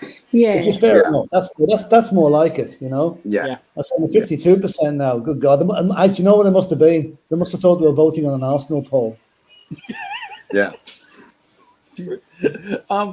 Mark, are you happy with the transfer window? What the Don's done? He's gone out. He's got rid of Hitchin. He's reorganised the scouting network. He's reorganising the transfer network. Are you happy with what the Don's done? And will you now call him the Don, Paratici? I've always called him the Don. Yeah. I've always said that. But it's like Philip said. When was the last transfer window that we'd signed anybody at this stage? Normally, it's like Philip said. Normally, it's lastminute.com. You got to do a Danny Rose and Google who they are. It's some like 15-year-old youngster that we buy for $1 million. It might be worth 50 million in a few years. But the first signing we made told me everything. Perisic. He's 33? Yeah. If Conte hadn't said, look, I want this man, there's no way on this planet that Levy would have signed him. Because the first thing he would have thought is, well, all right, he's a free, but you've got to give him a signing on bonus. Where's my money coming back? Because because he'll probably, what's he got, 2-year contract with us? 2 years, Yeah, 2 years with the choice of an extra one, I expect. But after that, he'll probably retire or head off to MLS or something. Yeah. There's no way that Mr. Levy would have agreed that. Get 6 in at this stage of the window. Normally, we're lucky if we get 2 in at the end, the last day. Because you can always tell that the busiest, on Sky Sports, the busiest person outside the ground is the one at Tottenham, because we've signed no one. Yeah. And they know that we got no choice. Apart from them 3 windows when we didn't sign anybody, and he just would have gone at them. That is so true. He was stood there. He was stood there all night in January, freezing bloody cold, pissing down with rain, and we signed nobody. Yeah. I mean, Very you look at the true. times, as Mark just alluded to, when we signed nobody in them 3 windows. Yeah. You look at all the transfer business Enoch has done, it hasn't been the best. And then suddenly this season, not even for we've got all our business in, there's still more to do. I mean, how ecstatic are you about the transfer what the Don's done? He's really done a brilliant job, hasn't he? Yeah, he's done a fantastic job, but he's still got more to do. But what I did, I put very good, not over the moon, because obviously we need to get those other positions filled, I think. And obviously we've got the right wing back in Jed Spence, but he's not the finished article yet. So we're taking a punt on him, and that's a Levy signing as it came out.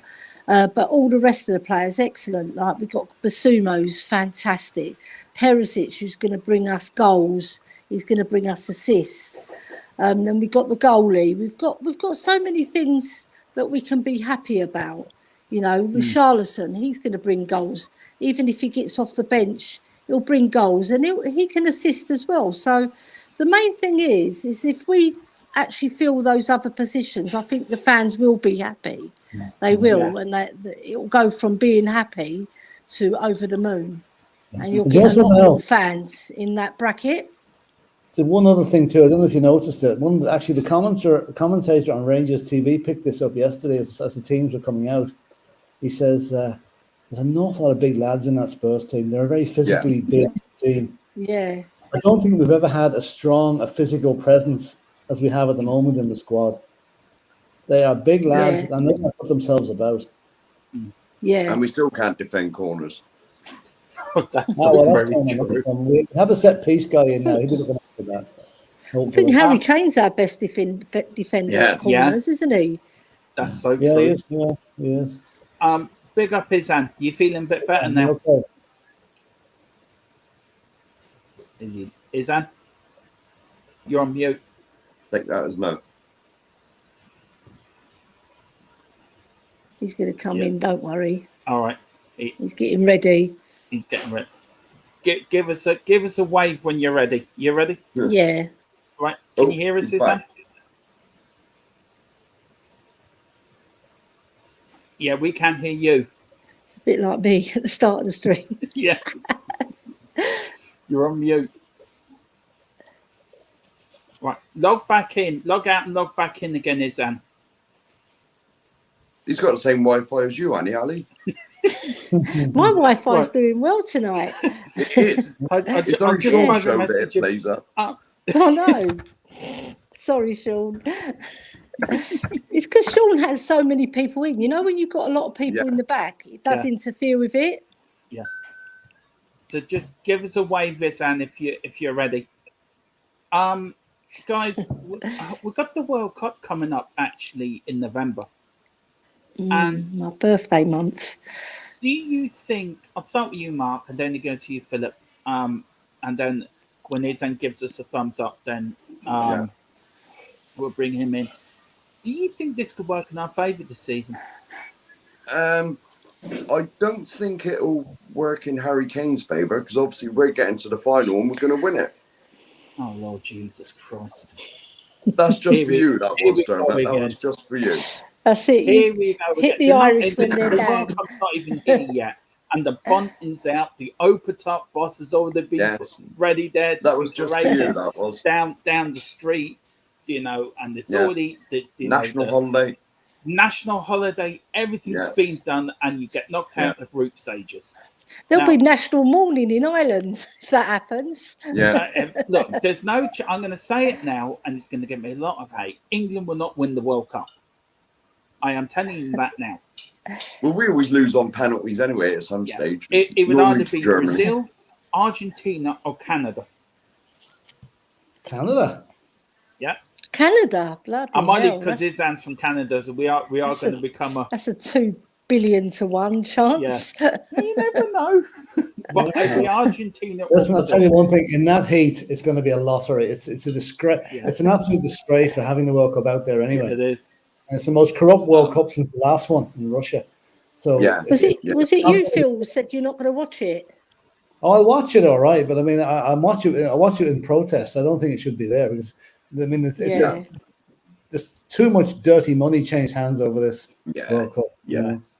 And That's the so people true. and the people in FIFA got cleared of corruption, didn't they? Yeah. Well, Was that a story a couple of weeks ago? that was an absolute joke. They're as guilty Yeah. as hell, and they know it. Yeah. It's so Blatter and Platini. Jesus.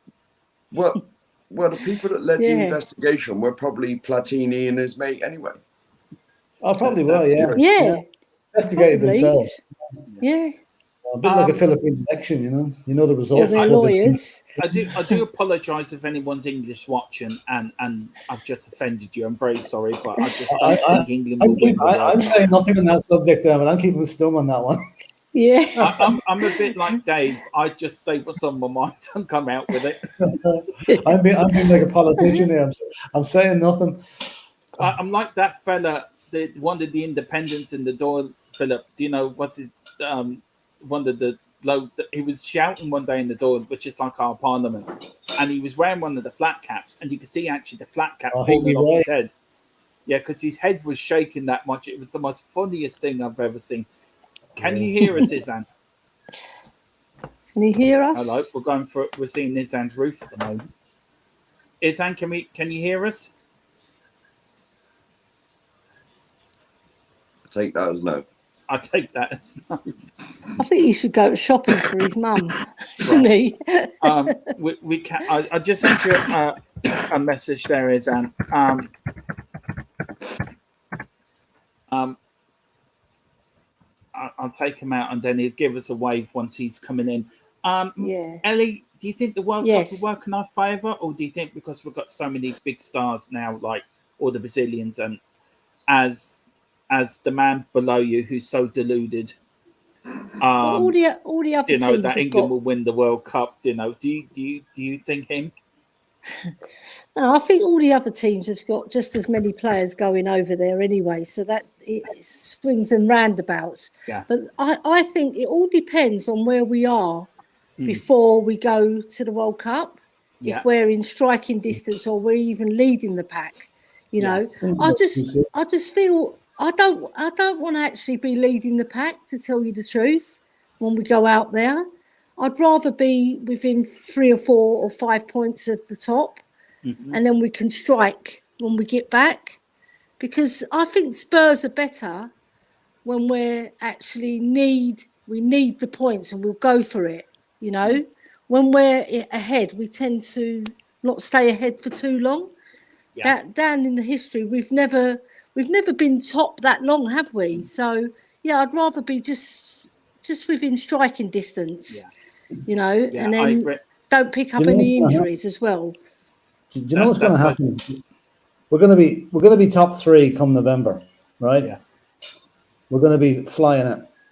The World Cup's going to come out.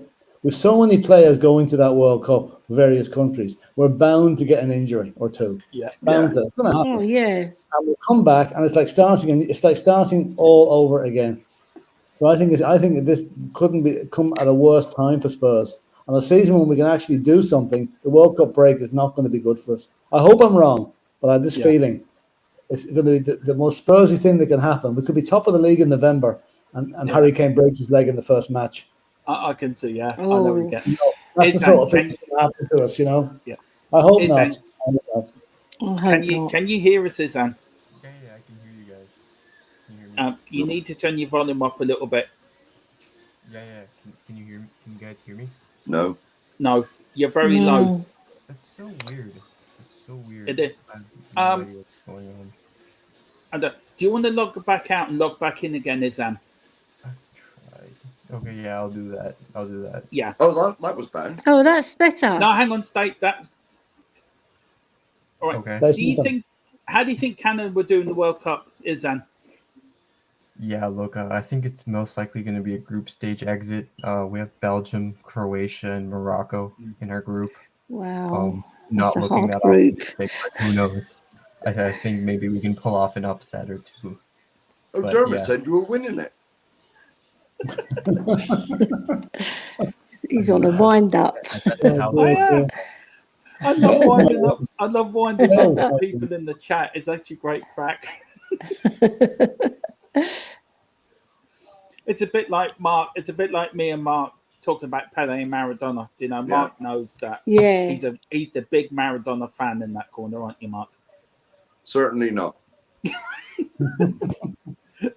Wilton can't says say on here- air what that man is. Yeah. Carl Simpson says, well, I'll still all three of them. Carl Simpson said, take more than that to offend us, Dermot.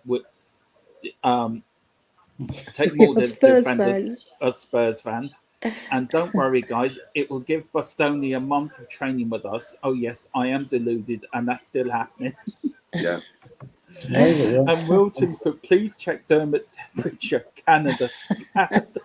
Well, I have no idea who will win, but the usual suspects are in contention. I personally, I think Argentina will win it. I think it's going to be a South American side. England have a very favourable group, though. Really, I mean, if England don't get out of the group, it'll be a major shock. Thank you, Philip. Thank you, Philip. Yeah. Yes. Yeah. But, England will get to the quarterfinals, and I think as far as I get. They just mustn't play like they did against Hungary. Do you know something, Jeremy? I'm probably going to offend you by saying this. I would actually, it would give me great pleasure to see Harry Kane coming back with a World Cup winners medal, because the guy deserves it. Yeah. Do you know what? From a Spurs fan's hat on, I agree with you. It probably would. It'd be great for him personally. I would, because that would put the doubters to bed altogether. He's never won a trophy. You can't do one bigger than the World Cup, So yeah. No, for Harry Kane and that, I would agree with that. You'd be out partying, Dermot. Just admit you would be out partying. No, I wouldn't. No bid. Sorry, Mark, you're not getting that I'm one going to over have to me. shoot off now, I'm afraid. Yeah. Philip, again, thank you for joining us. And where Thanks, can people Philip. find you before you jump off, Philip? The only YouTube channel I have is nothing to do with football, but if anybody likes a bit of music, it's videos I've taken in a pub in Dublin where I play on a Tuesday night. It's under Philip Brady, Darky Kelly's. That's Darkey, Kelly's with an apostrophe in it. There's about 100 videos of various rock songs and stuff. And I'm the one on the drums, okay? Okay. Well, if you can send us that link, Philip, in one of the WhatsApp group, and then I'll put the link onto the chat. You should join Brad Matthews with his guitar and Shawnee. We really got a band going here, Yeah. So, my husband was a drummer as well. Yeah, Brad, I'm going to try and get him to come over and play with us some night. Oh, that'd be good. Yeah, so there you are. Anyway, listen, I have to shoot, unfortunately. But listen, I really enjoyed the chat, and see you again soon. Yeah, see you again, Philip. Thank you so much for chopping on. See you, Elly. Thank you. So Bye-bye. take care, Philip. Bye. And that was the godfather of all the Spurs channels. Izhan, now, do you want to do your Bastoni player profile? You mean Basuma? Basuma. You can do Bastoni if you want. I just really want him to come to Tottenham. You can do the Bastoni one next week. You can do the Bastoni one next week. Yeah. Do you want to do his player profile? Yeah, sure. Yeah. We'll get that up now. Okay. And then, just quickly while Izan's doing that up for you, hello.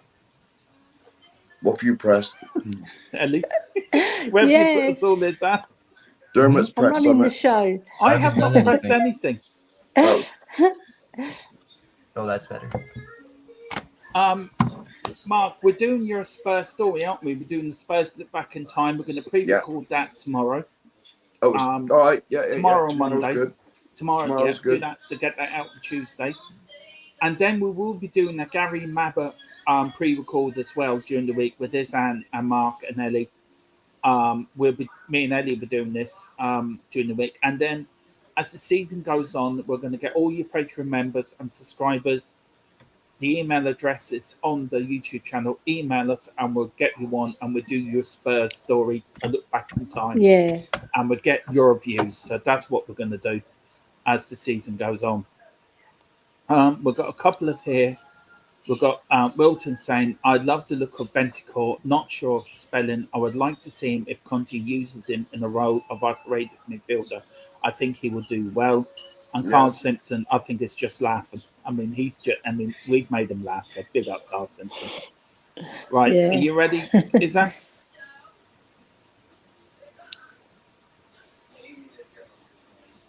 Can you hear us? I'm not sure what's going on. Yeah, I can hear you. This guys. show's just fell apart. Oh, yeah. Yeah. Right. Yeah, just you wanna- just give me a sec. Yeah, okay. We'll actually, while he's doing that, we'll do one more question.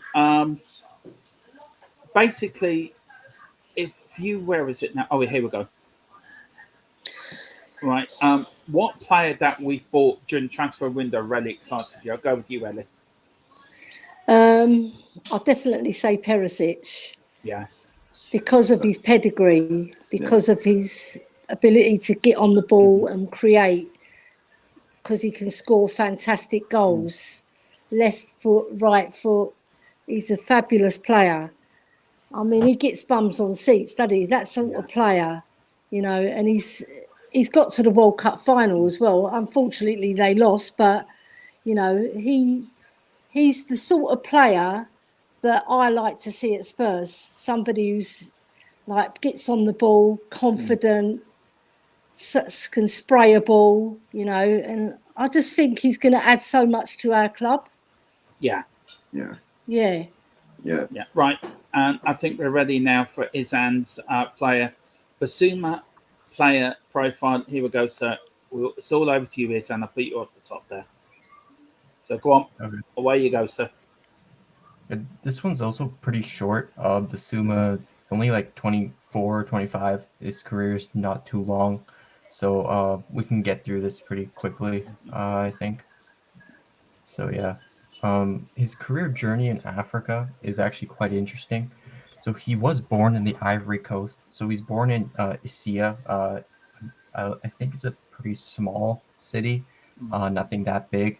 But at age 12, he moved away from home to join Majestic SC, which is located in Abidjan. I'm not sure if I pronounced that correctly. But yeah, so Abidjan is like the biggest city in Ivory Coast, if I'm not mistaken. So yeah, when he was 12 years old, he packed his bags and joined the academy. There you go. So yeah, he was really impressive. Yeah, Yeah, so I he was really impressive in the I thought, academy, and at age 13, in 1 year, he moved to the AS Real Bamako Academy, and they're sort of like an affiliate of the Majestic SC Academy. Yeah, already he was sort of working his way up, I guess, and he was there in the academy for about 5 years, and until he made the Bamako first team, age 18. So subsequently, he was selected by Mali in the AFCON, and this is after he was unselected by his home nation, Ivory Coast. So he played for Mali in the African Cup of Nations. one of his parents must be from Mali or something then. Is that true? Yeah. No, his parents are from Ivory Coast, but because he lived in Mali from age 13 to 18, he became a citizen. Oh, I see. Oh, right, yeah. Yeah, so, and the funny thing is he actually eliminated Ivory Coast in the semifinals.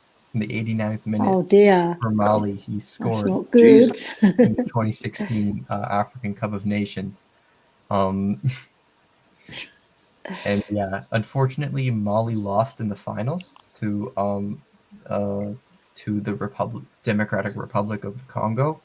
But yeah, you can imagine the reactions back home. Yeah. Eliminating his home country in the semifinals in the 89th minute too.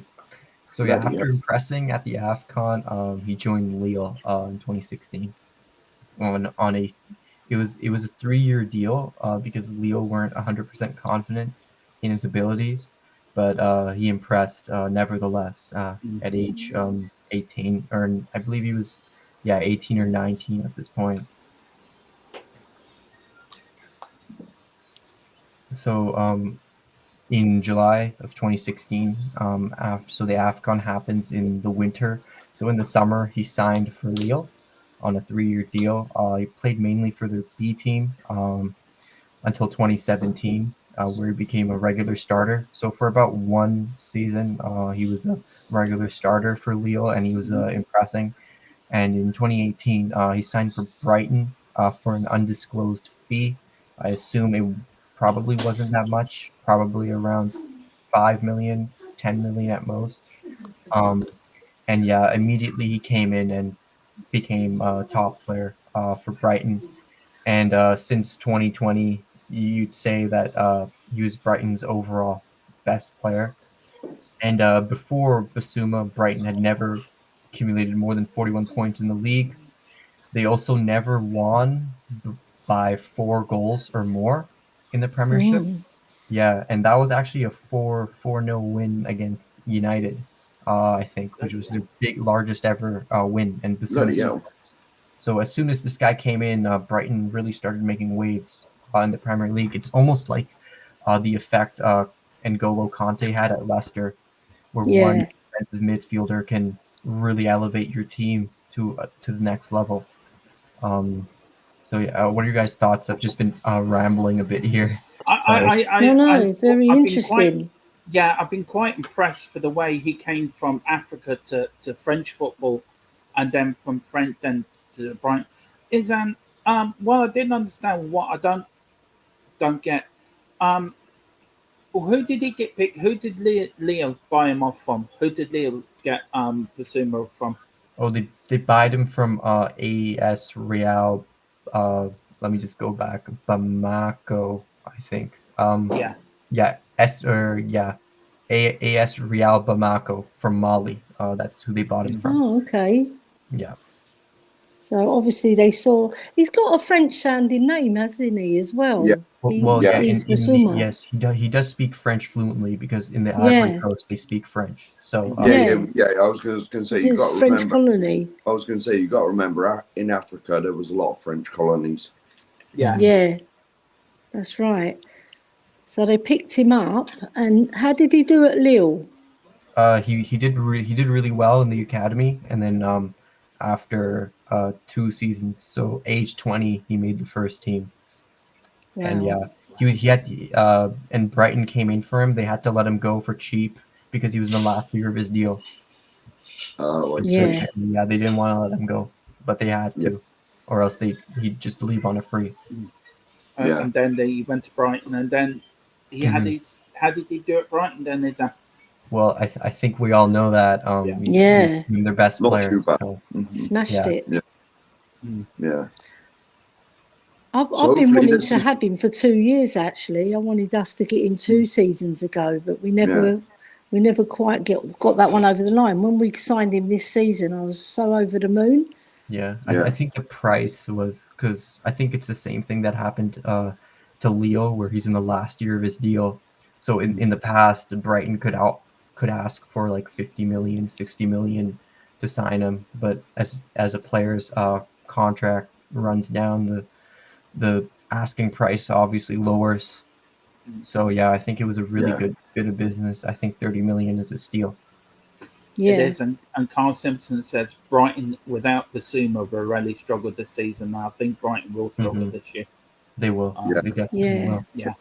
So he signed for I think Spurs. Leicester will as well. I think Leicester are struggling. Oh yeah. It all depends on Vardy, doesn't it, and his fitness, because they struggled without his goals, didn't they? Yeah. Yeah, Leicester also struggled keeping goals out of their own net. Yeah, they did.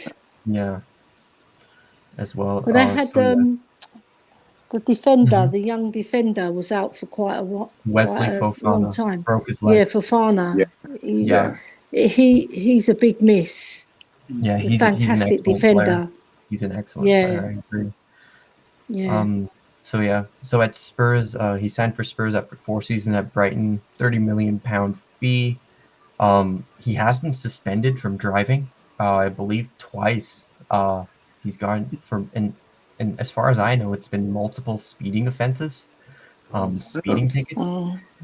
Maybe he's a taxi driver as well.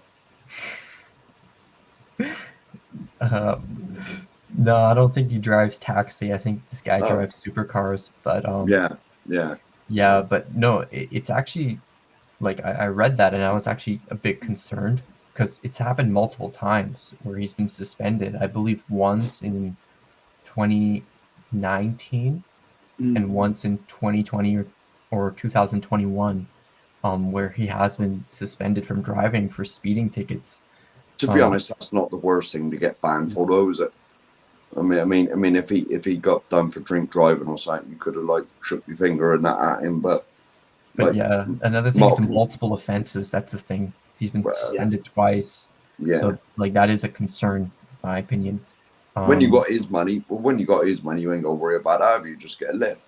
Yeah, that's true. Just pay a chauffeur. True. So yeah, it's also a fun fact where another fun fact is he believed he'd never become good enough to play in the Champions League. In interviews at Lille and Brighton, he thought that he would never play in Europe ever. He thought he'd be stuck in Mali. Especially when he was a teenager, around 15 or 16, he said that at that age he thought he'd be stuck in Mali for the rest of his career, and he'd never get to play in Europe, let alone the Champions League. Another negative is that he tends to get a lot of bookings. He is very aggressive with his tackles. A lot of times for Brighton, he has been suspended for yellow card accumulation. I believe he's been sent off 2 or 3 times in his Brighton career. Over 4 seasons, that's nothing crazy. But yeah, he does tend to get booked a lot, like Romero. There is obviously an upside to being aggressive. He's good at winning the ball back. There's always a downside as well where you can get bookings.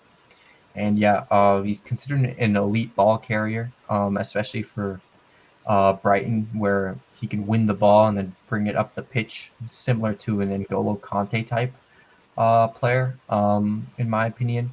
He has been compared to Franck Kessie from Ivory Coast. I think we were in for Kessie. Spurs were in for Kessie in the winter window. We had the bid accepted by AC Milan, but we know Kessie joined Barcelona instead. Yeah. So I think Bissouma is probably the next best thing in terms of ability. And he's already adjusted to the Premier League. He speaks English. So in those... You've gone again, Izhan. Oh. Has he muted himself? Yeah, it has. You've muted yourself. I mean, for me, Mark, can you hear me? Oh, hang on. Yeah, we can now, yeah. Okay, yeah. Sorry. I accidentally clicked mute, I think. But yeah, overall, perfect signing, in my opinion. Yeah. He's gonna, because we don't really have like a ball carrier in our midfield. It's a pretty difficult role to fulfill, being defensively solid enough to play in that center midfield role while having the ability to carry the ball up the field. There's very few players in the world that can do that, and Kessie and Bissouma are 2 of them. And I think we got someone who's really, really an elite player, really elite midfielder. So, I can think of one who was good for us, like Moussa Dembele, and if he's half as good as him, he'll be brilliant. Because he was the GOAT as far as I'm concerned. For me, I think it's a great signing for Bissouma. Yeah. I really do think it's a great signing, and he, as Carl Simpson said, he will rev it up in the centre of our midfield. He really will. Izhan, just a question here from Carl Simpson: Maddison and Fofana, Fofana, would be a lovely for Spurs. Do you agree with that? Yeah, I do agree with that. I think Maddison is someone I'd like to come in to Spurs currently. Yeah. Fofana, I don't think he's going anywhere. He has a broken leg. I believe he'll be fit for next season. But then again, the asking price will be insane because Leicester, I believe, they paid £38 million for Fofana. And he's such a top prospect. And we don't know how he'll come back from injury.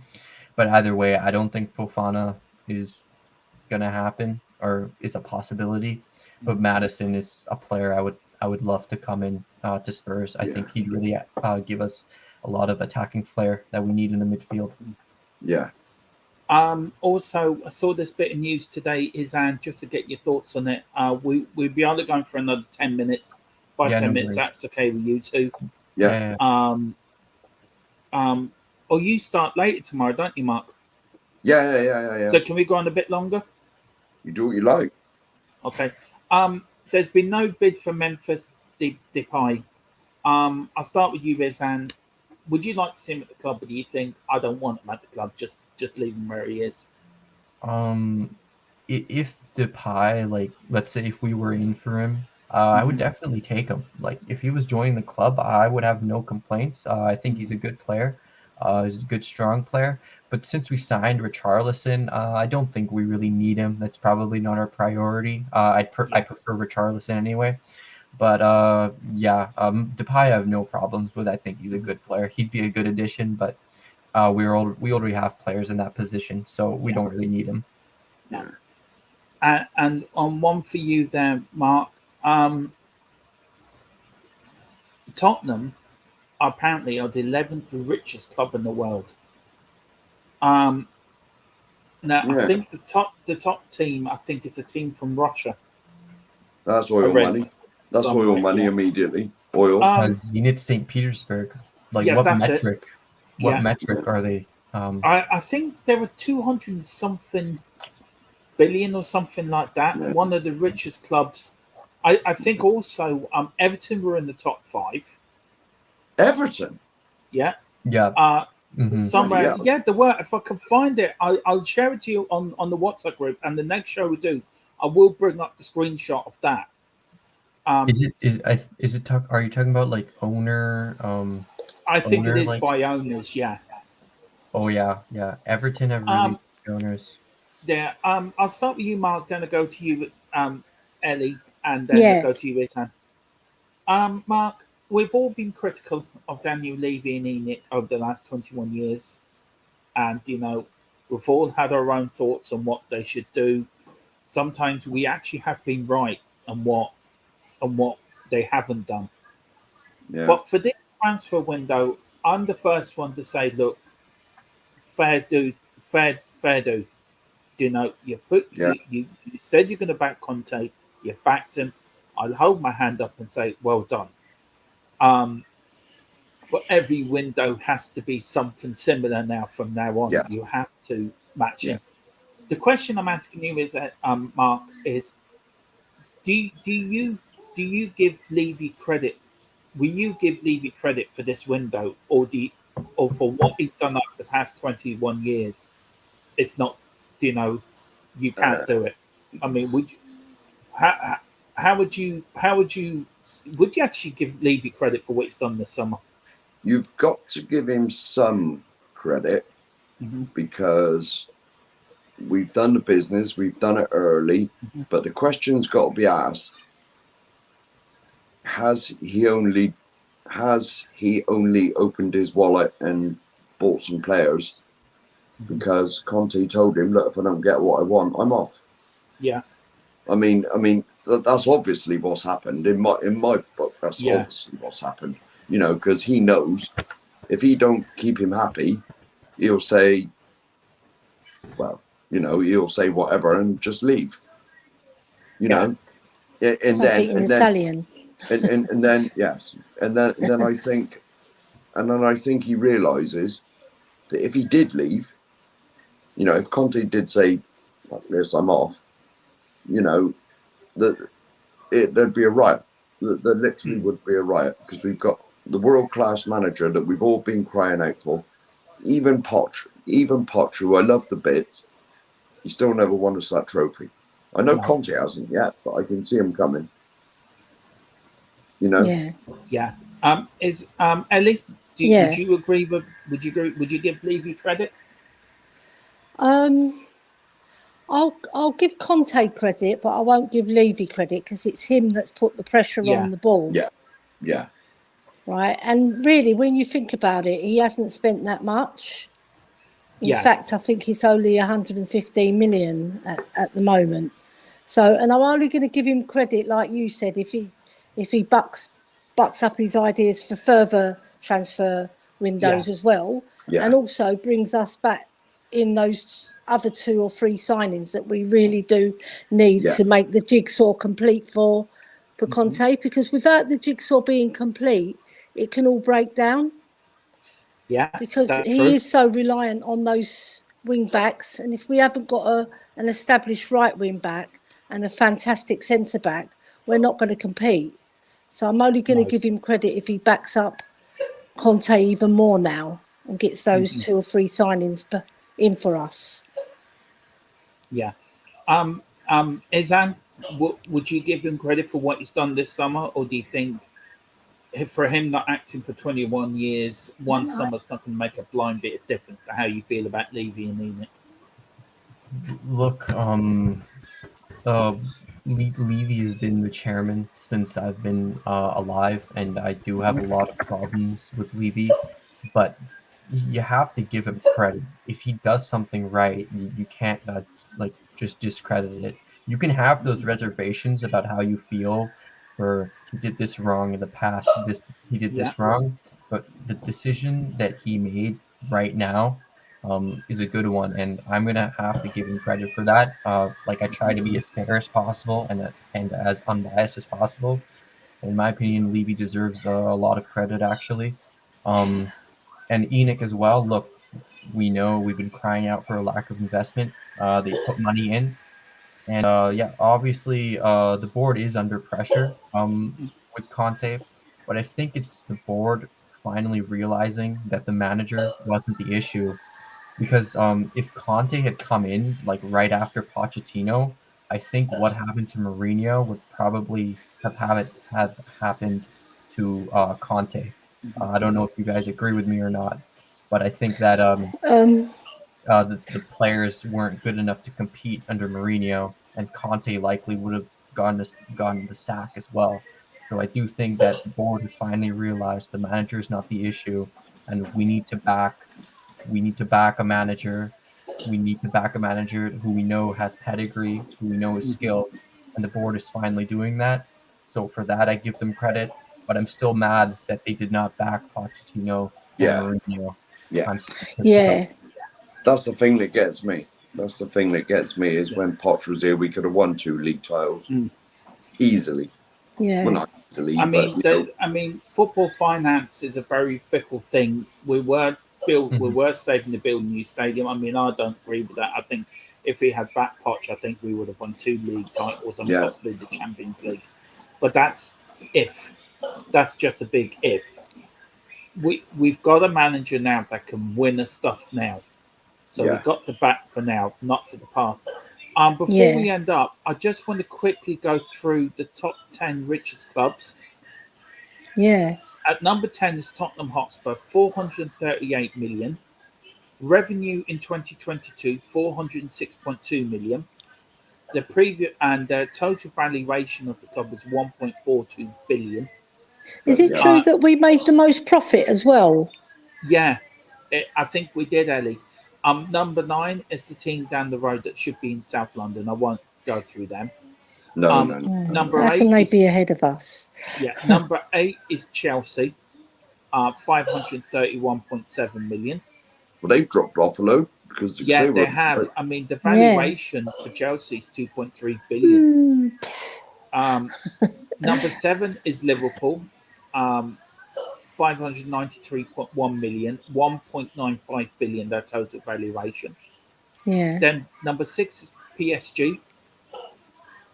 They're worth 975 million, which is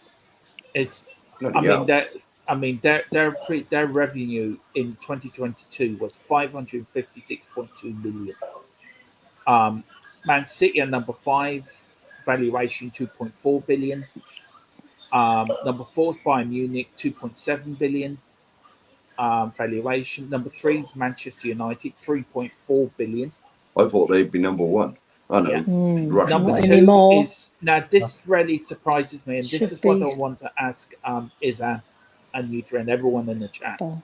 We've got 2 Spanish clubs, FC Barcelona, 3.6 billion, number 2, and Real Madrid, number 1, 3.8 billion. I thought St. Petersburg was number 1. Yeah, it was on the different metric. As Izhan said. That's probably owner wealth. I see. Their owner, I think he has an insane amount of oil money. Yeah, money. You've got the 2 Spanish clubs in there that are broke. I mean, them 2 are broke. completely. Real Madrid has Barcelona money. definitely. Real Madrid has There's- money now. There's 1, 2, 3. I think there's 4 Premier League sides in there. Is the Premier League more healthy? It's the most healthiest league in Europe at this present time. Is it the best league in Europe?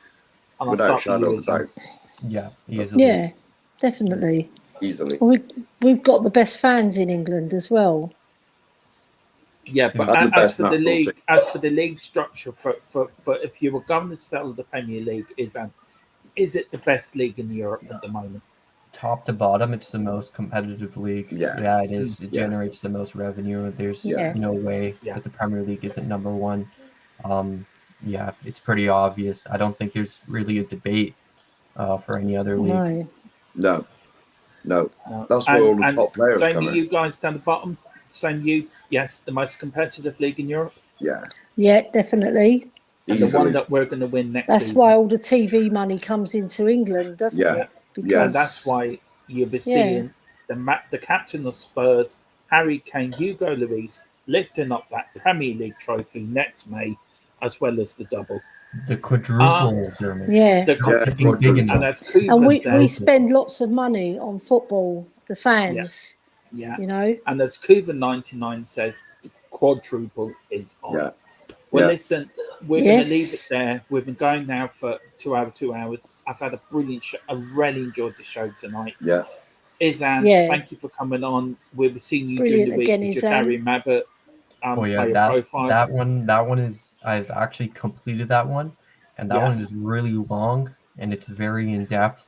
I did a lot of research on that one. Yeah. So It's I tell you what, really good. I'm we'll actually actually really do excited. that one for next Sunday. We'll actually do that next Sunday, that player profile. We'll I'm do away. Okay. Yeah. Yeah, that Oh, yeah, I'm on that holiday, one. aren't I? Yeah, because Yeah, You yeah. can't do that when I'm not Ah, Yeah, Oh, no, Mark. you can't. here. Okay. Ah. 2 Why weeks. don't we We're- switch? Why don't we switch Mark's and do that one this week, and then do Mark's first story Well, Mark's on later? a different working time at work. He's working 2 to 10 at night. So Yeah. Yeah. what we'll do is we'll do that as a pre-record, and we'll get that out this week with Mark then. Yeah. Yeah, Mark, good idea. Mark, Izhan, We've thank got you to have once Mark again. there. Elly, you're the social media queen. Where can Well, she's gone. she was our social media queen, Yeah, and she's yeah. just gone. What? She's the one with no internet. Yeah. Well, you can find us on Instagram. You can find us on Twitter. You can find us on TikTok, apparently. Tinder as well, so I heard. Yeah, Tinder, but you go plenty away of with your fish. Tinder and whatever. just you go. Yeah, you go away with that. Also, if you do want to become a member, please hit the membership, become a Patreon member. There's 3 different phases on there, and and we'll get you one, and we'll discuss your time as a Spurs fan. We'll be back with a live show next Sunday with Izhan and Elly and Philip, where we're just talking about the weekly news of Spurs, gearing up to the new season. And then the week of the new season, we'll be doing a show 2 days before the start of the Premier League season, where we're going through all our predictions: who's going to win the league, who's going to get relegated, who's going to finish in the European places. And Mark's eager to go. No. I just want to know, what's that all about? Mark, what the hell? He's laughing, saying that it's okay. Yeah, because but you're not Gary here next Neville. Sunday. You're It not was here what, next sorry? Sunday. Yeah. Oh, yeah. I do apologise. Wilton McDonald, thank you. He says, thanks, guys. You've made my evening. Peace and love and joy to all. Wilton, thank you so much. Thank you. Please, Wilton, pick that membership on the way out. It's on the link. It will help us. It will help us grow as a channel. Yeah. Carl Simpson says, cheers, guys. Great streams. Yeah, we've really Big up, enjoyed Carl. it. Carl says, because you're on holiday. Ah. But don't worry. You'll have the rest of the gang here. Yeah. I I will join if I can get signal. Yeah.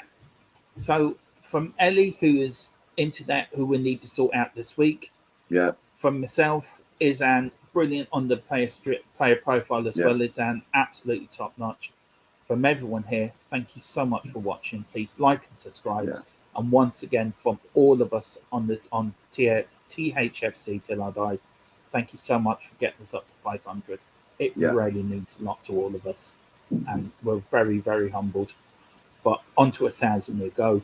Yeah. Come on, you Spurs. in Conte. We want to see a trophy. Yes, another one.